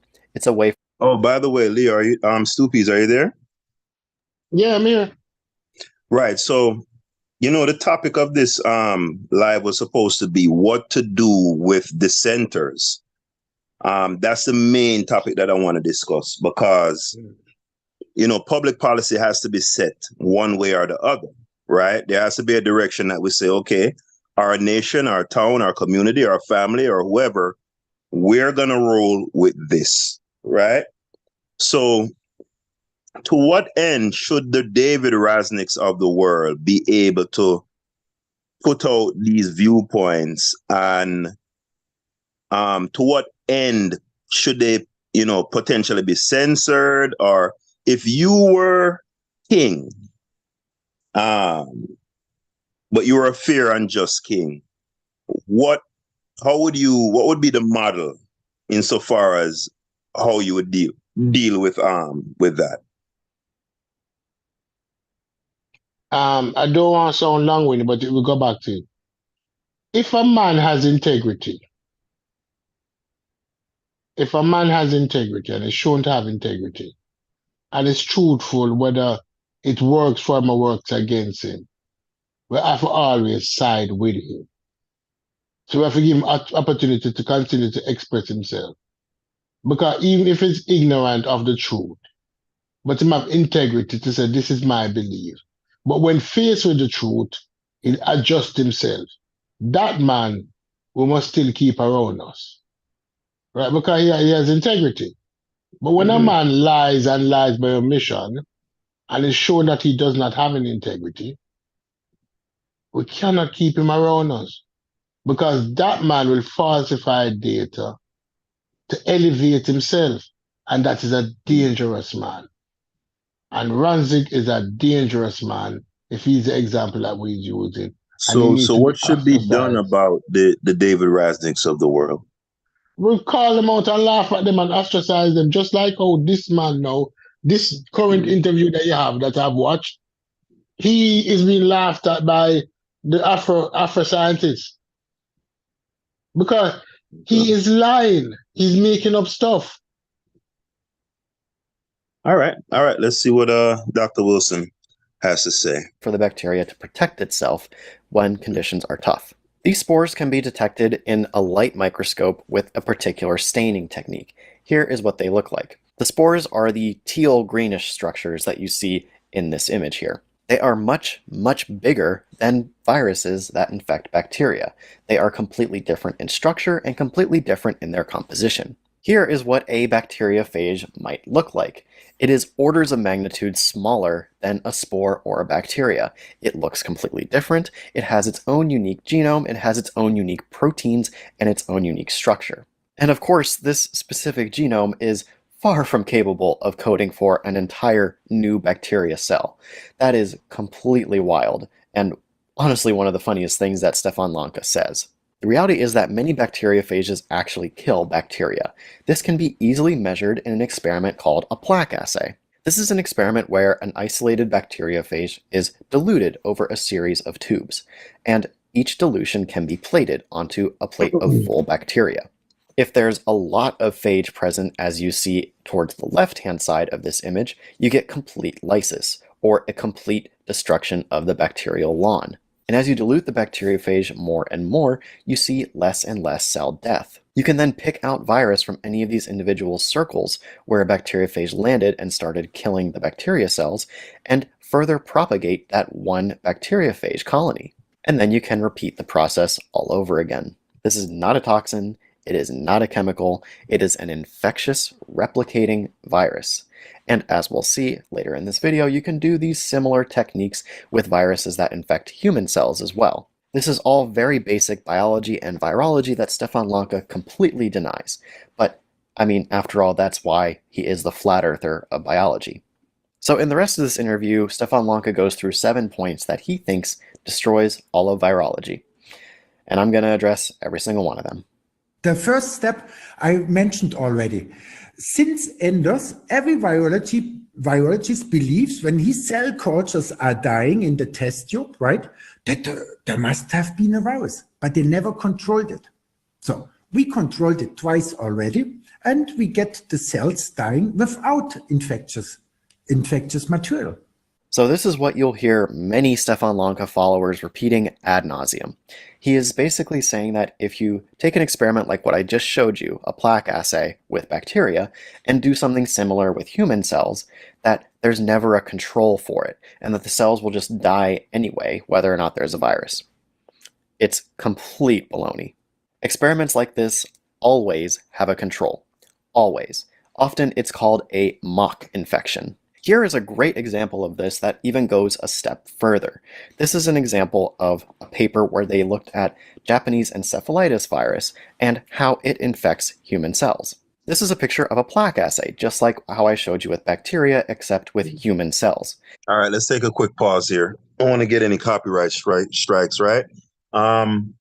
Leo, Stoopies, are you there? Yeah, I'm here. So far, have you been following along with, I guess, what the argument here is? Yeah, I've been following. But what I've taken away from it so far is that this is how you dispute a claim. This is how you dispute a claim. Not by just what the two doctors did. No, that was, but let's continue. This is how you dispute a claim. This young man is holding a clinic on how to dispute a claim. First, Right, identify all right. and then dissect it. All right. So man, The after doctor your didn't initiate what him do, but that is it. Come now, continue. all right. The more clinical And dispute. what the researchers did was they mutated the virus. So they were able to reduce the size and number of the plaques just by mutating the genome of the specific virus. And yes, they included mock controls in their studies. What Stefan Lanka is most likely to All right, hold on. I'm a bit confused here. Because what Lanka, from what I'm gathering, what he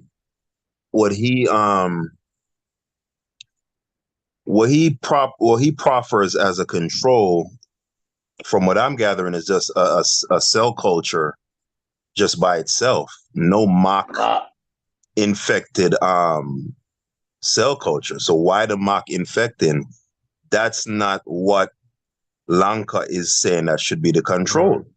He's no, saying that if what? you take, hold on, man, I'm talking. Lanka is saying if you take a petri dish or whatever it is with cell culture in it, right? And you infect it with what is ostensibly virus, right? Which is typically a sample taken from some host, whether human or animal, and you insert it into that cell culture. Now, when they observe what they call cytopathy, which is cell death, the researchers deductively reason that that is evidence of the virus acting. Now, Lanka is saying, if you take that same cell culture and just let it be, it's going to die anyway. So therefore, there's no control. Now, the control that Dr. Wilson proposes is something that has a mock cell infection. That's not a control. But go ahead, Liam. No, that's not what the Afro doctor said. If we can rewind and look at both of them. Anytime in a lab, when you're growing map monkey agar, that's what we use when I was doing biochemistry, map monkey agar, right? For we use it especially for gram-negative bacteria. We always have one that is never infected, and we have others that is infected, especially when we test it for the sensitivity of antibiotics. Let's say I'm tested for the sensitivity of antibiotics. I have three samples, three petri dish. One that don't have no bacteria upon it, one that have bacteria upon it, one that have the bacteria and a drop of the antibiotics. Because the bacteria, if the bacteria growing in the antibiotics, it means that that antibiotics not working anymore. So in every test that you're doing, you have to have a control. This Right. doctor says he made two samples, and with the two samples that he made, those bacteria died off on their own. Right? No, dying off is also selective in chemistry and biology, because cells that are grown in a medium will always die off. It's not very consistent. Right? No, you put two of them together. It never mentioned when them die off, in relatively what them die off when compared to. So his talking point is not making any sense. Him just say him grow cells, him grow bacterial cells, and they died off, and he did it twice, and they died off without any inoculation of bacteriophage. Now, if you're testing for the potency of bacteriophage, you must have a control with bacteriophage, without bacteriophage, and you have a control with bacteriophage. And you look at them and say, all right, because both of them going to die eventually, you know. But what you're going to show that, does the one with the bacteriophage, does its level of dying off is significantly affected than the one without bacteriophage? But this man coming now and talking this and being disingenuous. That is what the dude calling him out on. In disingenuousness. But continue. Yeah, it's interesting. You know, we fall on such diametrically opposed sides of the argument. Because to me, this fake Colin Kaepernick, he's being absolutely insincere. How So come? Tell me why. in that, what Stefan Lanka proposed as a control and what he's showing as a control, which is that paper that he was quoting, that wasn't his research. He was showing a paper that employed what he termed the control, but the control in that experiment was a mock what is it, a mock mutation or whatever it was. It wasn't the control that Lanka proposed, right? So that to me is insincere. So what we're going to do is go we're back going to 5 minutes. Go back 5 minutes. Let's hear Lanka and let's hear him. we're going to go let's back in the video here. I was trying to find something on Lanka's qualifications so that we don't we realize this not just some guy who was on the side of the street who just talking about a nonsense, right? He is actually an accredited expert. He is a virologist, as a matter of fact. So it's Steve. Trying to find some sort of a write-up on him that just says, where you went to school. All right, let's go back to the video, guys. Go back 5 minutes. Oh, he looks really young right there. All right. Let's go back here. 5 minutes would be too much. And virology that Stefan Lanka completely denies. But bacterial genome and a new bacteria cell can form. No, but what It's a way for the Lanka bacteria to protect itself. proposed. Yeah. But hold on. I just want to go back strictly to the part about where he talks about there not being a control, not the bacteriophage part. So right now, as he's speaking, he's still referring to the idea of the spores and the bacteriophage and all that stuff. So okay. I'm going to let that play through. That's not what I wanted to address. I want to address specifically this deal about controls being used in these plaque assays and showing supposed cell death via a virus. The bacteriophage. Bacteriophage. All right. Spores can be detected in a light microscope with a particular staining technique. Here is what they look like. The spores are the teal greenish structures that you see in this image here. They are much, much bigger than viruses that infect bacteria.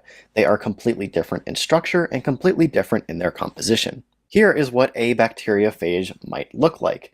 It is orders of magnitude smaller than a spore or a bacteria. It looks completely different. It has its own unique genome, it has its own unique proteins, and its own unique structure. And of course, this specific genome is far from capable of coding for an entire new bacteria cell. That is completely wild, and honestly one of the funniest things that Stefan Lanka says. The reality is that many bacteriophages actually kill bacteria. This can be easily measured in an experiment called a plaque assay. This is an experiment where an isolated bacteriophage is diluted over a series of tubes, and each dilution can be plated onto a plate of full bacteria.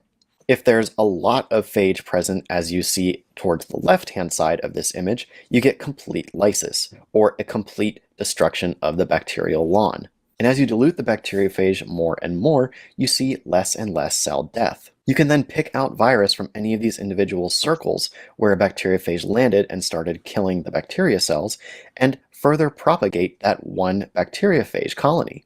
And then you can repeat the process all over again. This is not a toxin. It is not a chemical, it is an infectious replicating virus. And as we'll see later in this video, you can do these similar techniques with viruses that infect human cells as well. This is all very basic biology and virology that Stefan Lanka completely denies.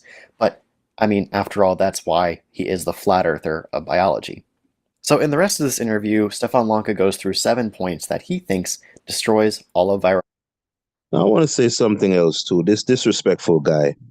This Stefan Lanka is an accredited virologist in Germany, right? Been in virology before this guy was even born. Now, this is what I really wanted to do this stream on, more so about how these discourses are held. Now, he's talking about flat earther. The average flat earther doesn't have any qualification in anything. It's just a guy on the internet running his mouth. right? There should be some level of professional courtesy, even if you believe a person is completely incorrect or completely off base or whatever the case may be, right? This is not some guy off the street. This is a human being who went to school just like you before you did, in fact, and was in the field before you. So, Dr. Wilson, and I was having a conversation with another YouTuber, right? I'm going to say his name, Unbiased. And I said to him that this is really the first video that I'm watching of this guy. And I said to him on a panel that I would probably be reticent to speak to this guy, right? Because typically most people who have orthodox opinions, they tend to be very smarmy, condescending, and disrespectful. And I didn't go to university. I should have, but due to unfortunate circumstances, I got a little bit of a street life. I'm not claiming to be no street guy, but for a good portion of my life, I did grow up in the street. And there's a lot of that still in me, which is a lot of nonsense, really. But people like him with these little snarky insults, I'm not going to sit on any panel with anybody who doesn't know how to speak to other human beings and discourse in a respectful manner. I would end up cursing this guy out. And all I would be thinking about when he keeps making a little snarky comments is I wish I would be in his physical presence so I could wrap my hands around his throat until I hear something pop. He has that type of face, by the way, this fake Colin Kaepernick. Anyway, moving on. Expertology. And I'm going to address every single one of them. The first step I mentioned already. Go ahead, Stoopies. What is about him that rub you the wrong way? He's disrespectful. How are you going to talk? First of all, that man he's speaking about is an elder. Number two, he's a virologist. He's accredited. He earned that. You don't like it. You don't like it in somebody who is an accredited virologist to a flat earther is extremely disrespectful. Extremely. Right? And I know this, look at you, this guy, he come from that generation who, you see, and a lot of these guys in this community that we have been involved with, they kind of take on these same type of characteristics, right? They feel as if because it's the internet, right? It's kind of like when you're in a car and you blow your horn at somebody, but then when you get out the car and you see the human being, it's hard for you to keep being that type of an asshole, right? So there's something about this medium that kind of encourages asshole behavior. You don't talk to an elder and somebody who is actually a certified virologist and talk about them like there's some commoner on the street, some little homeless vagabond. You don't do that. That's disrespectful, right? And I wouldn't sit on no panel. And all right, I could tell if he's talking about a virologist like this, much less me. Imagine I'm gonna go on his panel, right?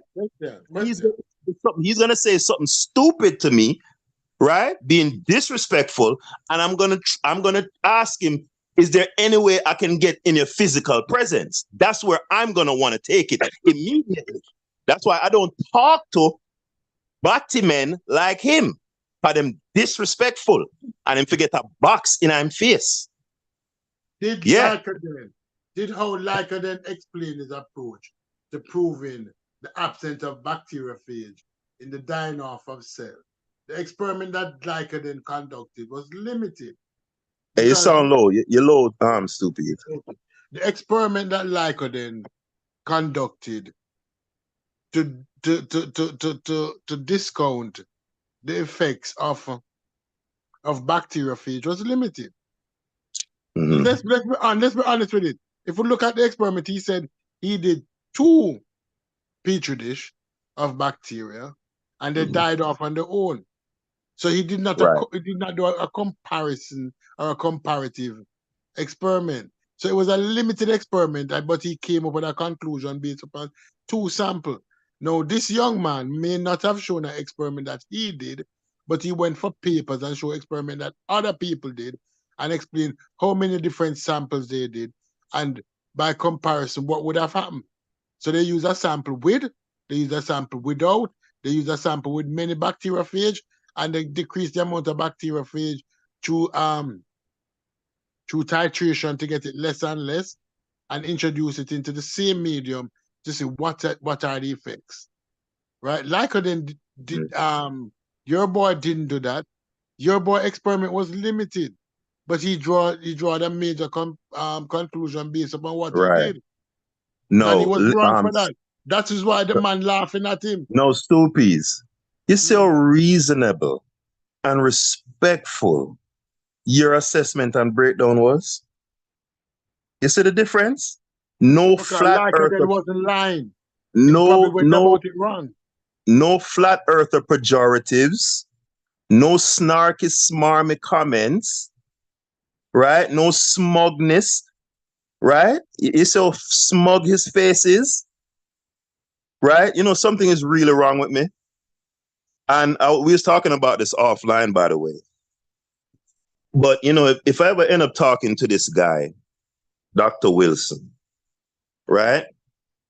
I would have to keep repeating to myself, WWJD, WWJD, I'd have to just keep saying it. Because if he's disrespecting somebody who is a compatriot or a peer in the field, how would he talk to me as a lowly layman who happens to have the same opinion as Stefan Lanka? He wouldn't hesitate to disrespect me and probably make fun of my accent and try to, you know, make little comments about I'm not pronouncing this right. I don't believe he would. I don't believe he would, because he's doing it to an accredited virologist. Remember, I have the same opinion as Lanka. The reason why, if I was him, I would have probably done it the same way to an accredited virologist, because an accredited virologist should know how to conduct an experiment and the minimum requirement when conducting an experiment. And Lanka didn't do that. So as a result, it is like me and you playing basketball, and I said to you, say, I'm a basketball player, but every time I pick up the ball, I traveling with it. I just pick up the ball and run to the next basket without dribbling. After a while, you said to me, say, Stupid, you don't know shit about basketball. You only think you know about basketball because it's two basketball players having an argument here.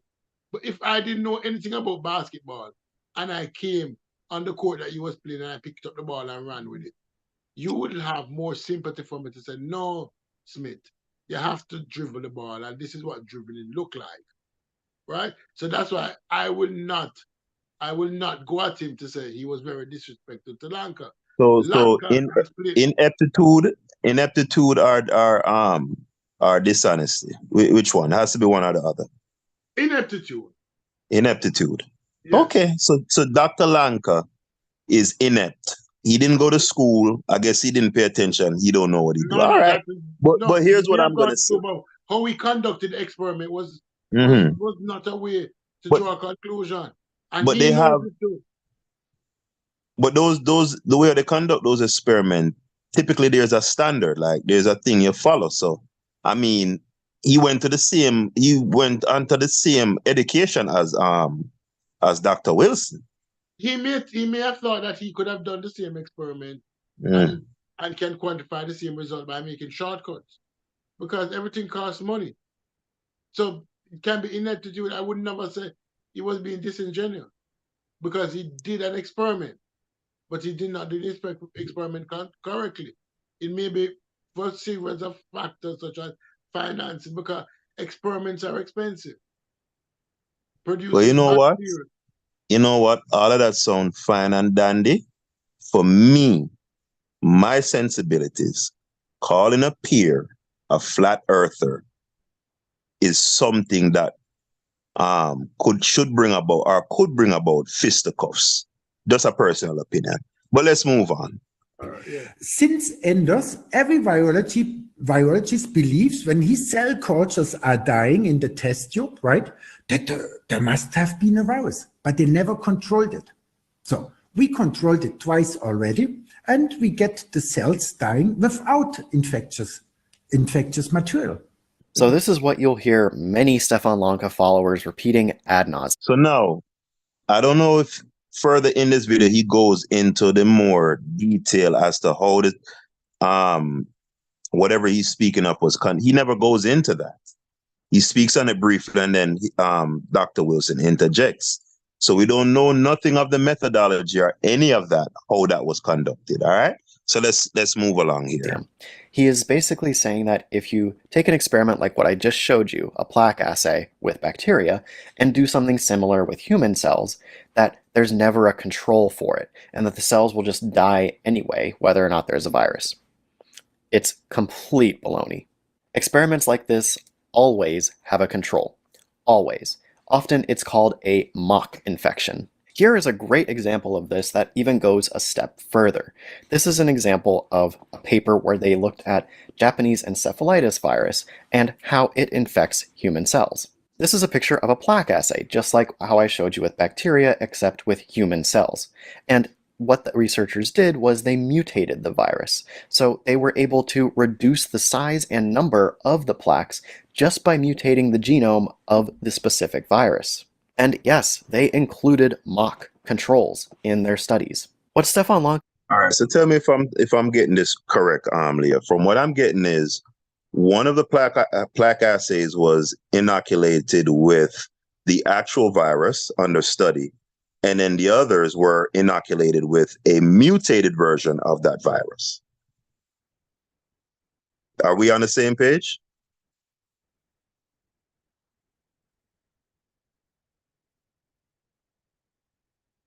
Yeah, because remember, yes. Because Hold on. Just quick. Don't go into. I just want to make sure that we're tracking on the same page. Okay, all right. Is most likely describing in his experiments is his inability to culture cells properly. It's not hard to culture cells properly, but if you don't do it properly, the cells will die.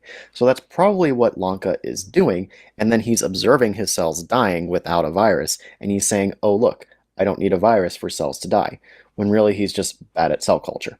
But there's no way to tell this for sure because he doesn't publish any of his results. Anyway, here's also a picture of that Japanese encephalitis virus from that paper I just talked about. This was taken with a cryo-electron microscope at high resolution. And just for fun, in all of Stefan Lanka's points. By the way, personal opinion, if you're taking one plaque assay, or one culture, excuse me, infecting it, quote unquote, with a disease cocktail that you're calling a virus, and then you're going to take another culture and infect, quote unquote, that with a mutated version of that same toxic cocktail, that's not a control. Personal opinion. Moving on.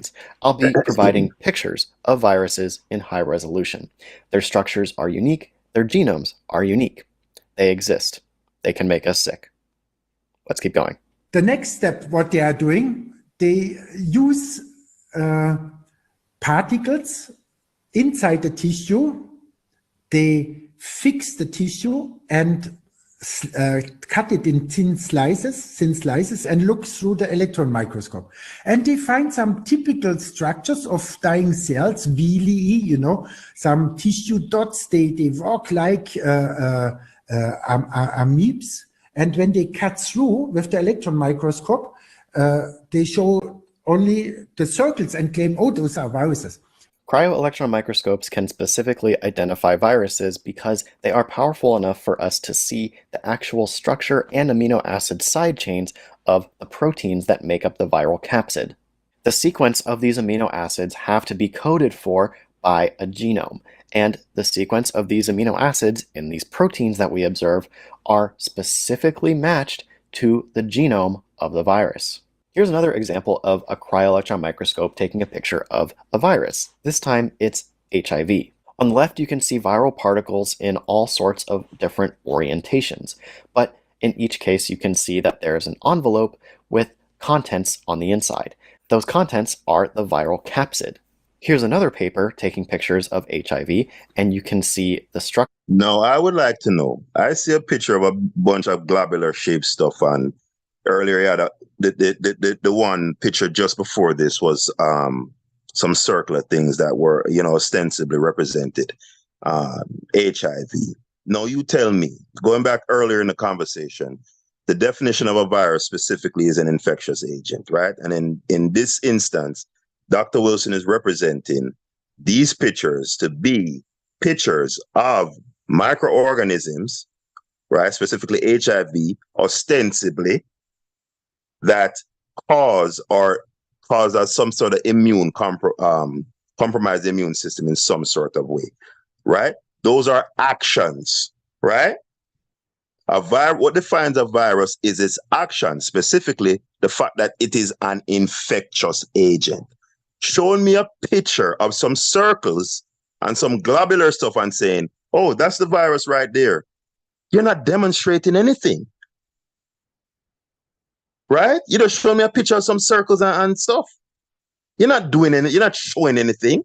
How do I know that those circles you're showing me behave in the way that you say that they do, which is to kill CD4 cells, or in the case of other viruses, hijack the function of cells and replicate and all of that.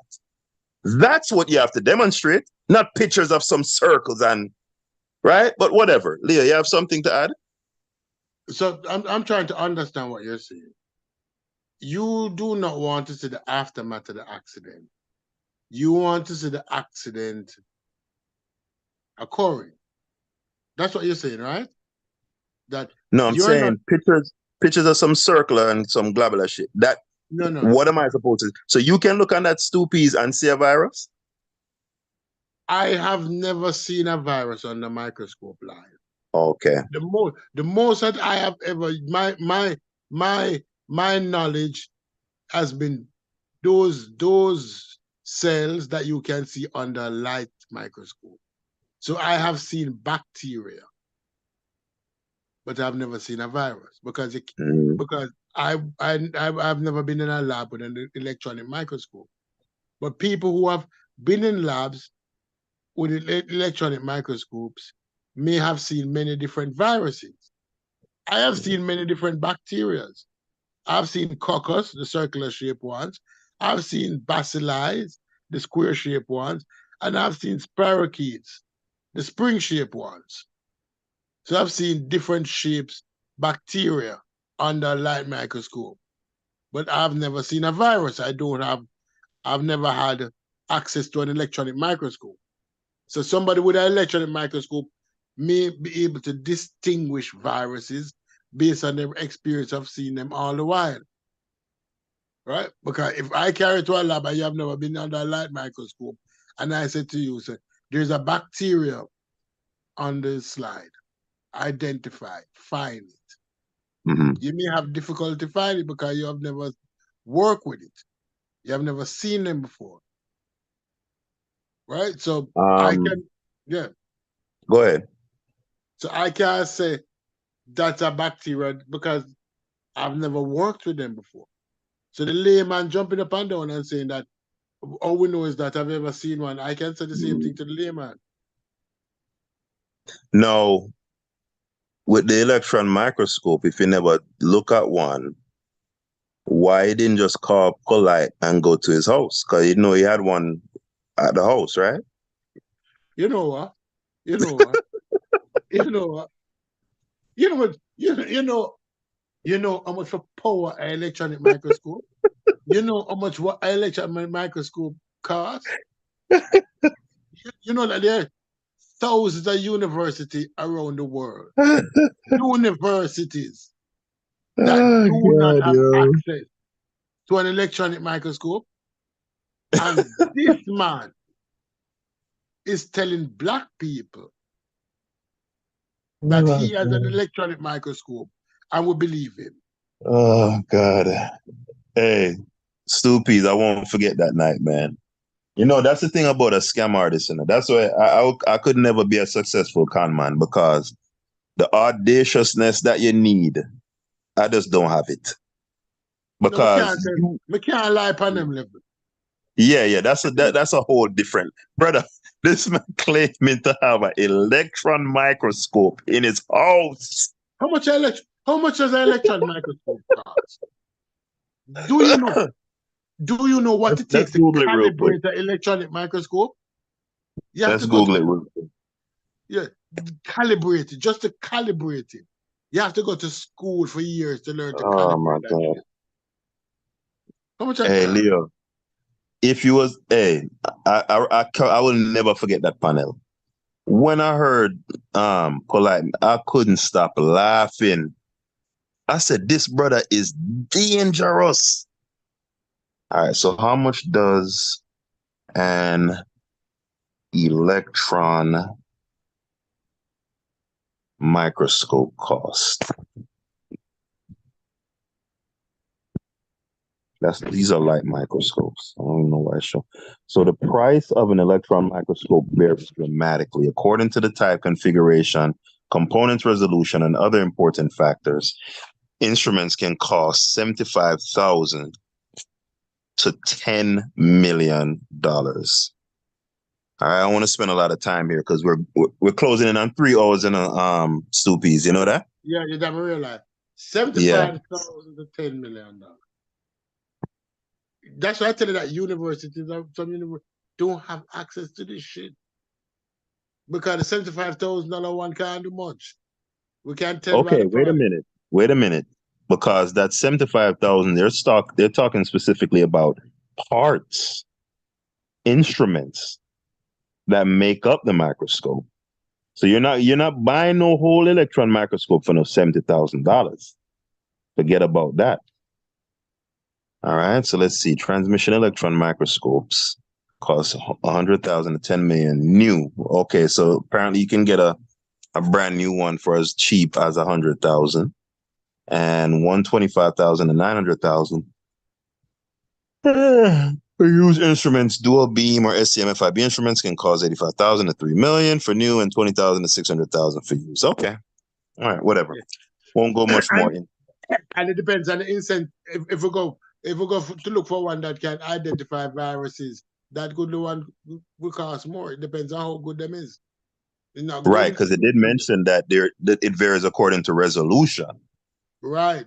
So that's a big thing. All right, let's get through this. Yeah. But we're trying to keep this thing right at 3 hours if we can. Picture of the viral capsid itself without the envelope. Again, accompanying all these images in all of these papers are genetic and biochemical analyses of the genomes and the proteins of the virus. So just like how flat earthers deny that pictures of the earth exist, these virus deniers deny that pictures of viruses exist. No, hold on. You're going to liken physical phenomena such as the earth that everyone can observe or the moon, you're going to liken that to an electron microscopic picture of a bunch of globular shit. Really? Yes, this is the shit that I can't. Yes, the shit that I can't stand. Anyway, yes, he can. They come up with another sort of particles, claiming where they said, oh, those are viral particles. And if you go into the technical details, you easily see that they centrifuge all the proteins in a test tube down to the button, and then they take it up with a syringe and mix it. And so they vortex this mixture out of proteins, fatty acid, and detergents. And what we have soap bubbles. Oh, that's right. He just said that viral particles are soap bubbles. First of all, that's not how people purify viruses in order to do cryo-electron microscopy. There are actually several ways that people prepare viruses for cryo-electron microscopy, but one typical way is to clean up the sample by multiple rounds of centrifugation. This essentially removes all of the debris and larger particles that are way too big to be viruses. Then they further clean it up using what we call a sucrose cushion or sucrose gradient. You can read about this in the papers that I'm providing in the description, but essentially it's a way to make this sample very, very clean so that they can get very good cryo-electron microscopy images. If the sample was not clean, they wouldn't be able to get high-resolution structures. Here's another paper taking electron microscopy pictures of the measles virus. This is not a soap bubble. This is an envelope containing very specific viral capsids on the inside. Again, all of these proteins are exactly what we'd expect given the sequence of the genome. Soap bubbles. Wow. Fourth point, the fourth step, what they are doing, from billions of small genetic debris, they are sequencing, they read the sequence of very small pieces, Very small, and then that's they true. add them up to a large piece. They add them up, and this process is called alignment. And it's incredible that they never ever carried out a control experiment with equally treated cell cultures, and just doing the same. Yep, this is another very common claim by virus deniers that I've actually addressed before on this channel with my buddy Sentstrand when we took down Andrew Kaufman. Basically, this is... Yeah, I don't even like how this guy talks, man. I don't even like how he talk, bro. a total misunderstanding of how next-gen Nah, is very effeminate and like. No, you cannot say that. You cannot say Yes, that. yeah, it's effeminate. No. You got an effeminate little way of talking, but that's just a personal opinion. Sequencing works. I'll put a link in the description to a very good video explanation of how next-gen sequencing works. But for this video, all you need to know is that it's a very, very large-scale version of the by-hand way that people used to sequence genomes. What you end up with at the end of all of these reactions are millions and millions of what we call reads. Each read does only cover a small segment of the genome, but each segment is covered by many individual repeats of that read, and these reads overlap with each other significantly. Since all of these reads came from one individual genome, it's not hard to put them back together like a giant puzzle, and they do only all fit together one way. And you can repeat this, and you don't recover the same viral genome from an uninfected cell culture. If you don't believe me, you can use BLAST. So he admits they don't get entire genomes from viruses. So he admits that Lanka is right on that. So hey, it's nice to see that there can be some common ground. But let's finish up. On NCBI's website in order to look for genes of viruses in host genomes. You won't find them, and if you don't understand what I'm talking about, then you have a lot to learn before you deny virology. Oh, and by the way, here's a structure and image of another virus. This time it's hepatitis B. Point 5. In order to build a genome of the virus, when they came up, oh, I find a new virus in Wuhan, or I repeat the experiment, they always need a given genome as a point of orientation where they add the smaller pieces, where they do fit to. No, you don't. In every sequencing experiment, you walk away with a full genome. You then take that full genome and you figure out what it is by comparing it to a reference database. Dude, you literally just said the same thing that he said, bro. I hate this nigga, dog. I hate this nigga, dog. I hate this nigga, dog. Hey, fuck this nigga, bro. I'm not going on no fuck. I don't like this dude, bro. I don't like this dude, bro. The nigga just said what the dude just said and just reconstituted it and said the same bullshit. They use reference genomic signatures, right? They don't take whole genomes from viruses. They use little references and then they piece shit together. That's what the fucking German said. And then you come back in your little smarmy little fucking UC Berkeley faggot voice and say the same shit. I slap them glasses off your face, dude. I hate liars, dog, and disingenuous niggas. Hate niggas like this, bro. By comparing the genome that you have recovered in your experiment to the wealth of sequencing data that has been accumulated over the years. Sequencing data, reference genomic signatures. Now, Stoopies, isn't that what the German said? Nope. Go back and listen. Nope.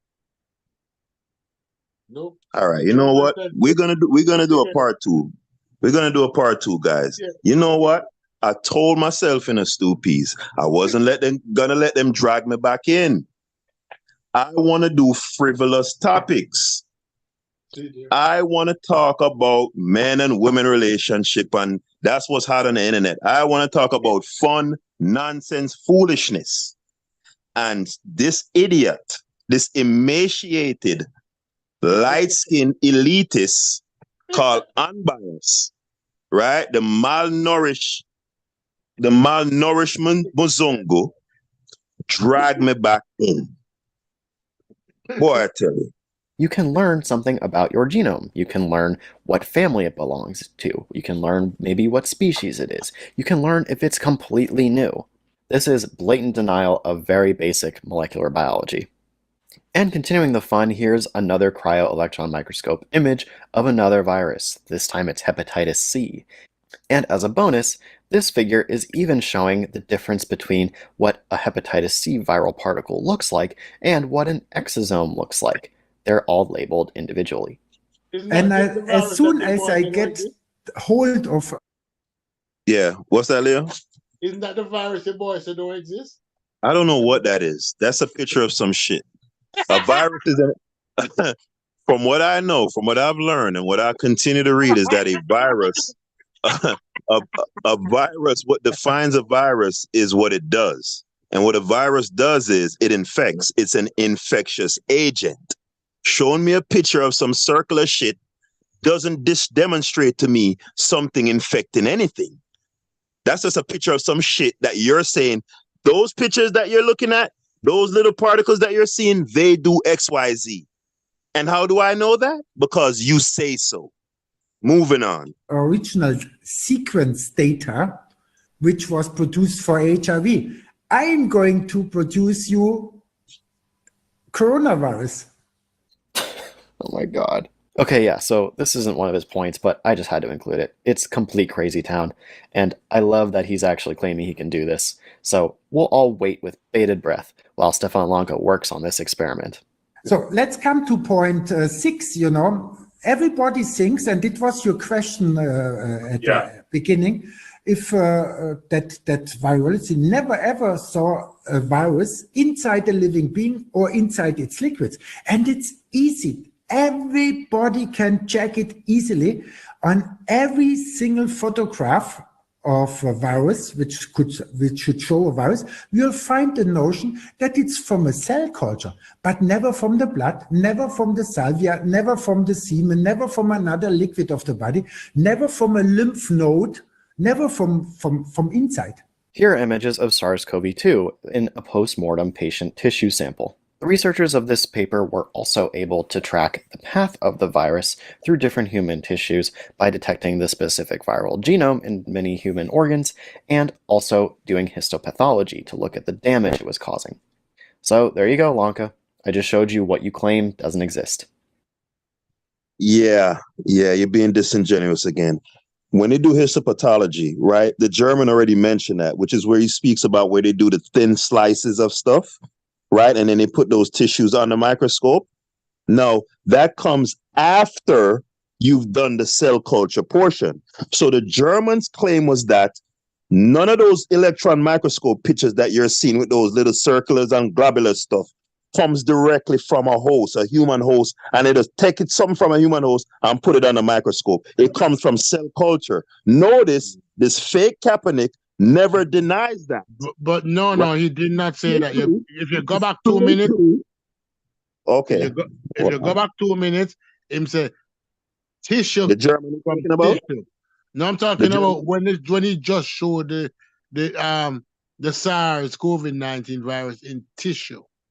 That's what he said. Okay, he said pathology. Right. Okay, so you're talking about Wilson then, not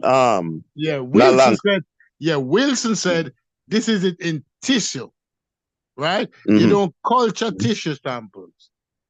No. But listen to what I'm saying. When they do the histopathology, right, that comes after that they've already done the cell culture. You know what? We're going to do a part 2. Let's get through this. So the photograph they take of it in the tissue. Are you saying that they did a culture to get that photograph of the SARS-CoV virus in tissue? No. That's not what I'm saying. Let's finish the video. So the German was wrong then if they show the picture, if they show the size in tissue, because he said that they're unable to do that. No. Listen, we're gonna stick up it. We're going to come to that another time. All right, let's finish out. Which was produced for HIV. I'm going to produce you coronavirus. Oh my God. Okay, yeah, so this isn't one of his points, but I just had to include it. It's complete crazy. Because they have to scale up in order to have enough viral particles in order to get a good high-resolution image of the virus. For example, here is a beautifully high-resolution. Yeah, remember we showed that part already, Stu. Okay. Remember, I went back. Remember, I went back. Okay. Yeah. But you skip it. You skip it because that's all the important part in me, but you skip it. It won't even No, take but 10 minutes. no, we played Continue. that part already. Remember, I went back. All right, We played that part already. continue. Yeah. And we're going to revisit this thing.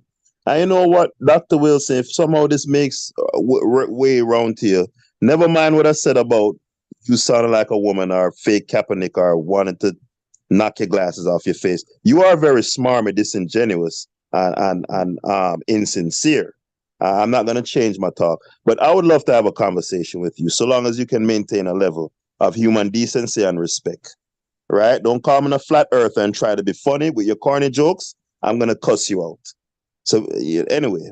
Structure of the Zika virus. This structure was only possible because the cryo-electron microscope had to look at hundreds of thousands of good, clean viral particles in order to build the structure. This requires having a good, clean, homogeneous sample, which you're not going to get unless you scale up the number of viral particles in your sample and then clean it up. And the only way to do that is by growing them in cell culture. These, again, are basics that Lanka doesn't understand or just denies outright. The 7 point, it's easy. In this review where I spoke about of the Max Planck Institute on history of science, there you can read that when the old virology was disproving themselves, they find out when they took out animal experiments, they never ever were able to transmit the disease. This is once again complete denial. But what better way to disprove this than by going through the example of SARS-CoV-2? In the description of this video, you'll find links to a list of several studies that together demonstrate that SARS-CoV-2 is a virus that causes COVID. This list includes studies where isolated virus was used to infect That's not the claim the man just made, though. You're addressing a straw man. This dude here, bro, this dude right here, the same way how Raznick was pissing you off, this dude is pissing me the hell off. You there, Leo? You there, Stoopies? I'm listening to you because he's pissing me the hell off because the man said something and he's addressing a whole completely different claim. Disingenuous. Anyway, human primates and mice, and that infection led to disease in these animals. I talk about these studies more in depth in some of my other videos, but I promise you, if you send this list of studies to anybody who denies that SARS-CoV-2 is a real virus that causes COVID, they will have a meltdown. As if that wasn't enough for Lanka, though, I'm also including some studies where human challenge experiments were done with influenza virus. These are studies where human subjects are directly given influenza virus, and they get infected, they have a specific immune response, and they may develop disease. And for fun, of course, here's another beautifully high-resolution structure, this time of dengue virus. Just to reiterate again, this is a unique structure made by unique proteins coded for by a unique genome. I think the bottom line here, Stefan, if you agree, is that it's the chemistry and the structure follows consciousness, not the other way around. That's it, and that's the most important thing. Whatever that means. Well, there you have it. That is Stefan Lanka, the virus denier and flat earther of biology, completely debunked. I got to be honest. That final part right there, I don't know what that meant either. Just to be completely honest. But anyway, Stoopies. Man, I'm not gonna lie to you. I enjoy this show. This is the type of show that a lot of people they can't watch because nothing's salacious. You know, it's for the nerds. People who want to nerd out, right? But this is my wheelhouse right here. This is what gets me going. You know what I'm saying? So So you're calling it. So what you're saying then? The Afro boy to you disingenuous. He's not answering extremely. and him not answering the question. That's what you're saying. He Yeah, he's didn't answer the answering. question. He's erecting straw men and then beating the absolute crap out of them. So he's not. He's not saying what the German said. No, He's no, no. But we're gonna because are you enjoying these discussions, by the way, of Soupy? course. But guess what? Tomorrow, we're going to deal with number 2. That we're going to deal with Colin Kaepernick versus the German. And we're going to go over Oh them no. point by point. Remember, we was gonna do the pimp show. Oh shit. It's a fuck the pimp show. Because listen, I gotta mix it up on this channel because look, me and you love this sort of stuff. Me and you love this sort of stuff, but this isn't the most marketable stuff. You know that, right? All right. Yeah, Okay. we need some. The only way we do the pimp show. You know, so we shall include Kevin Samuels in the pimp show. Oh yeah? Yeah, Kevin Samuels is a pimp.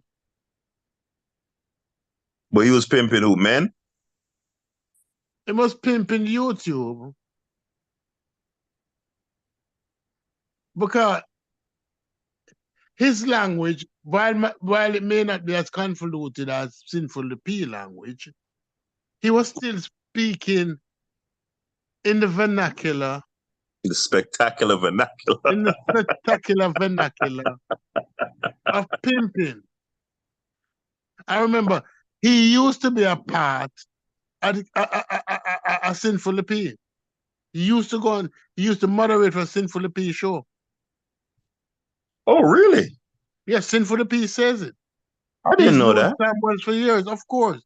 Samuels was through YouTube, learning the device, picking up from other people, and putting it down. He was a part of Sinful P circle. Huh. Yeah. Interesting. Yeah, so when people see him and then what he realized his talking point was the same talking point. He went and he got some data and he didn't lie. He wasn't as a liar like Sinful P. Sinful P is a liar, right? But what Kevin Samuels was is a manipulator. And it is a good thing that he got that girl who wanted a 6-figure man. But guess what he preyed on? The first girl who came and said why she can't get a 6-figure man. She wasn't good looking. And that made it go viral. Remember that girl Yeah, the girl from North Carolina. Yeah. And he said you're average at best. That was what the average at best girl. It's because she wasn't good looking. That's what sent Kevin Sanders into terminal velocity. Yeah, because if that girl was a good looking girl with even 4 children, let's say that girl didn't look like Shaq wife in her prime. People that say, yeah, she deserves a 4-figure man. Because it would have killed a lot of time talking points because they would say, oh, she's not average, she's beautiful, she did, she that. But because that girl was average, and she it wouldn't kill his talking point. It actually would validate it because one of the talking points is that typically men with those type of means, they want attractive women, and you don't fit the bill. You don't fit the bill. So it wouldn't you showing Shaq's wife or somebody else who is considered to be attractive, that would validate his point. Yeah. It wouldn't. It would also invalidate some of him other points, like men, high value men, not interested in women who have children.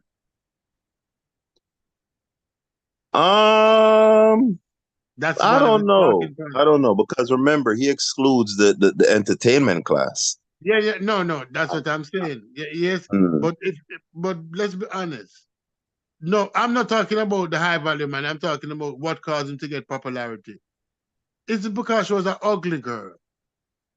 If she was an attractive girl, people wouldn't be quick to agree with it. Okay, saying people jumped on it because of that. Because they can't. People obviously looking at her. That's like I used this example one time. We were having a conversation with Amber and some other people, and I was saying that's like a guy who work at McDonald's who looks like Flavor Flav in the face, doesn't have a car, Mm-hmm. one foot is longer than the other, Punching right? his back. And he got a hunchback and he smells. And that guy come on up somebody channel and say, I want a Halle Berry and I'm taking no less.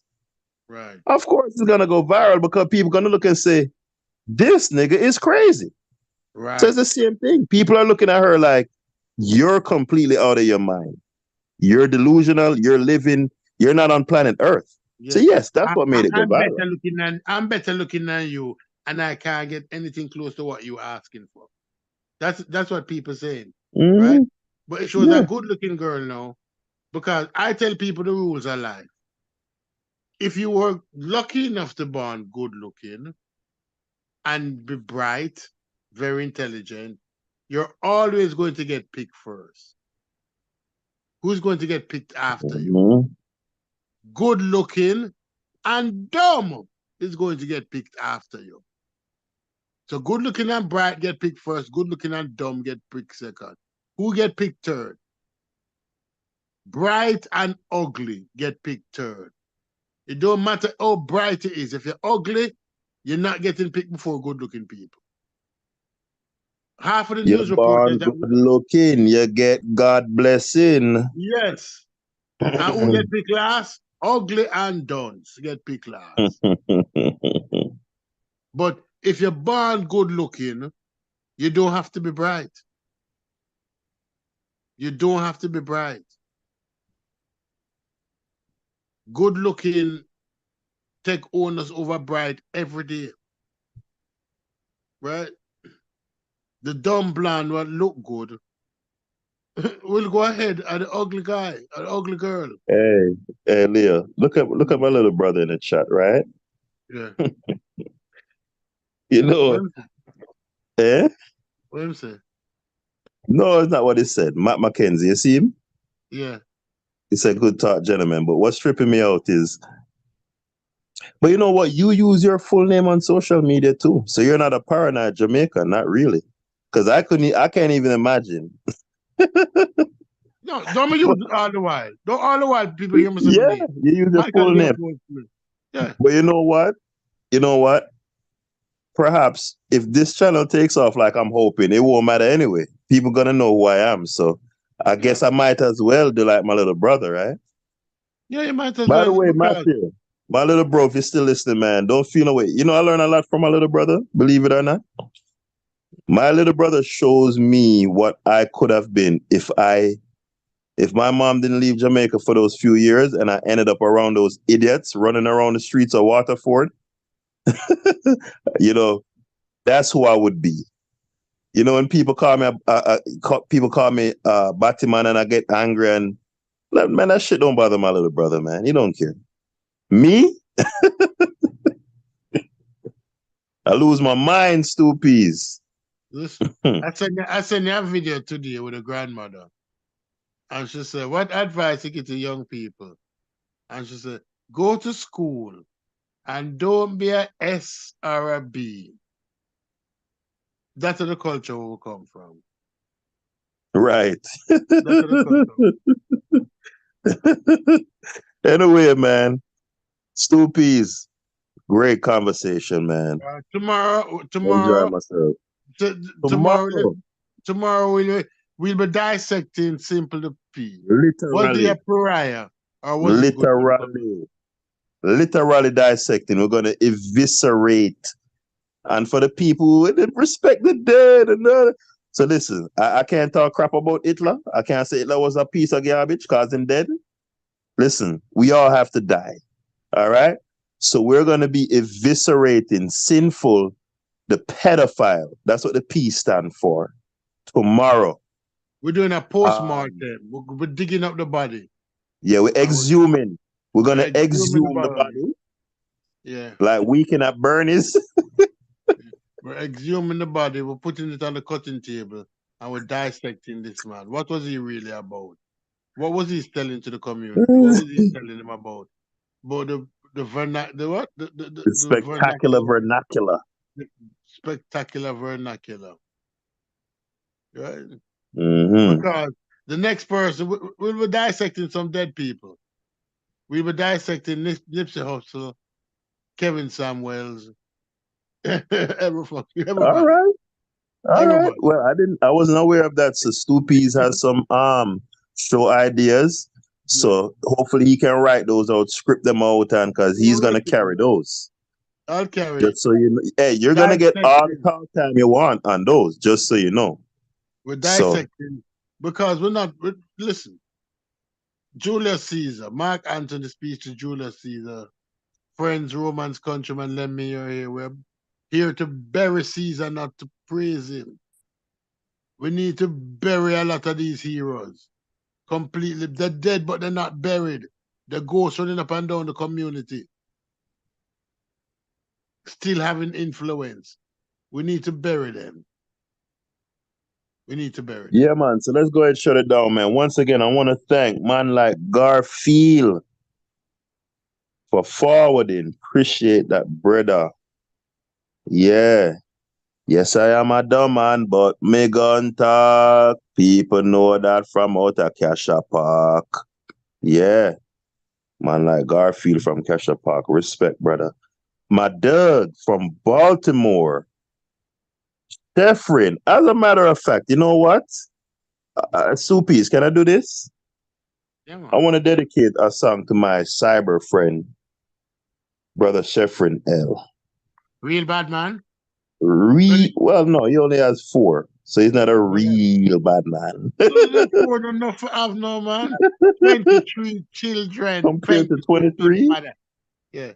23 children, 22 baby mother. Real bad man. Yes, people. To be a real bad man, a real Jamaican bad man, you need to have at least 15 children by at least 5 different women. But otherwise, 10. 10, at least 10. Yeah. You're not, if you don't satisfy those metrics, you're not a real bad man. Yeah. You're what they call a play bad man. Anyway, because we love music, right? So this is a song dedicated. I think you should know this one, Leo, by the Tamlins. You can hear me, Leo? Yeah, man, we can hear you. All right, let's take them out on a musical note. Yes, sir. The Tamlins. We love Bob Marley. Bob Marley. Yes, Mr. Brown. When you share a hotel room with your kid,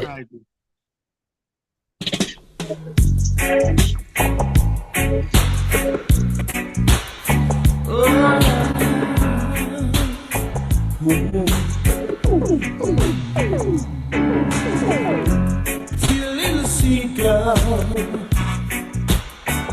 on a marble stand. Something wrong with that. Something wrong with that. It's a break. It's breaking up? It's breaking up. It's breaking up. It's breaking up. If it's Chef when you're giving it, so you need to give him Bob, Andy, and Marcia. Oh, man. Why is it breaking up? No, but this one, you know why I picked this one? Why? You can take a guess? Copyright? No, the title. I don't hear the title. Oh, you don't know the song? No, what song is it? Or is it so? Wait, on the playback you can't hear it, or you're not familiar with the? I can't hear it breaking up on the playback. That's what I was telling you. Oh, all right. So, are you familiar with the song "Baltimore"?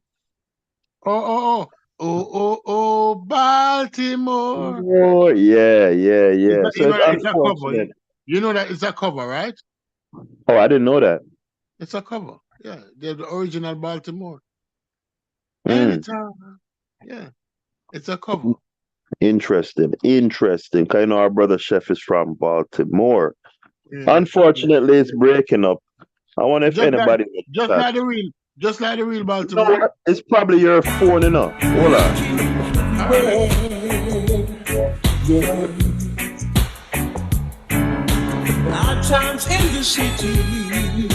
Oh, you know what? You know what it is? I know what it is. I'm messing up. I'm playing this from the wrong account. Mm. Yeah, I'm playing it from the wrong account. All right, let's try this again, guys. You For our watch brother. boxing?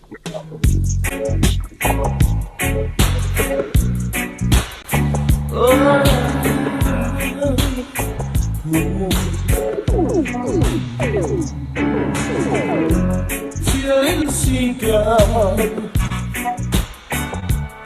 the mountain stand, trying to find the ocean, looking everywhere. Yeah, our times in the city,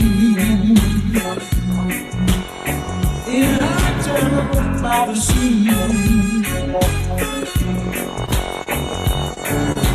Ain't nowhere. Man, you hear that tuba? Stu?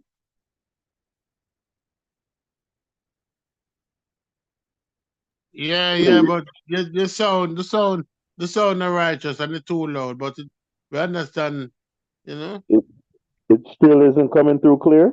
it's still not coming through clear. Oh man, that's unfortunate. All right, guys, let's go ahead and shut it down, man. All Hey, right, check us out big up tomorrow. everybody.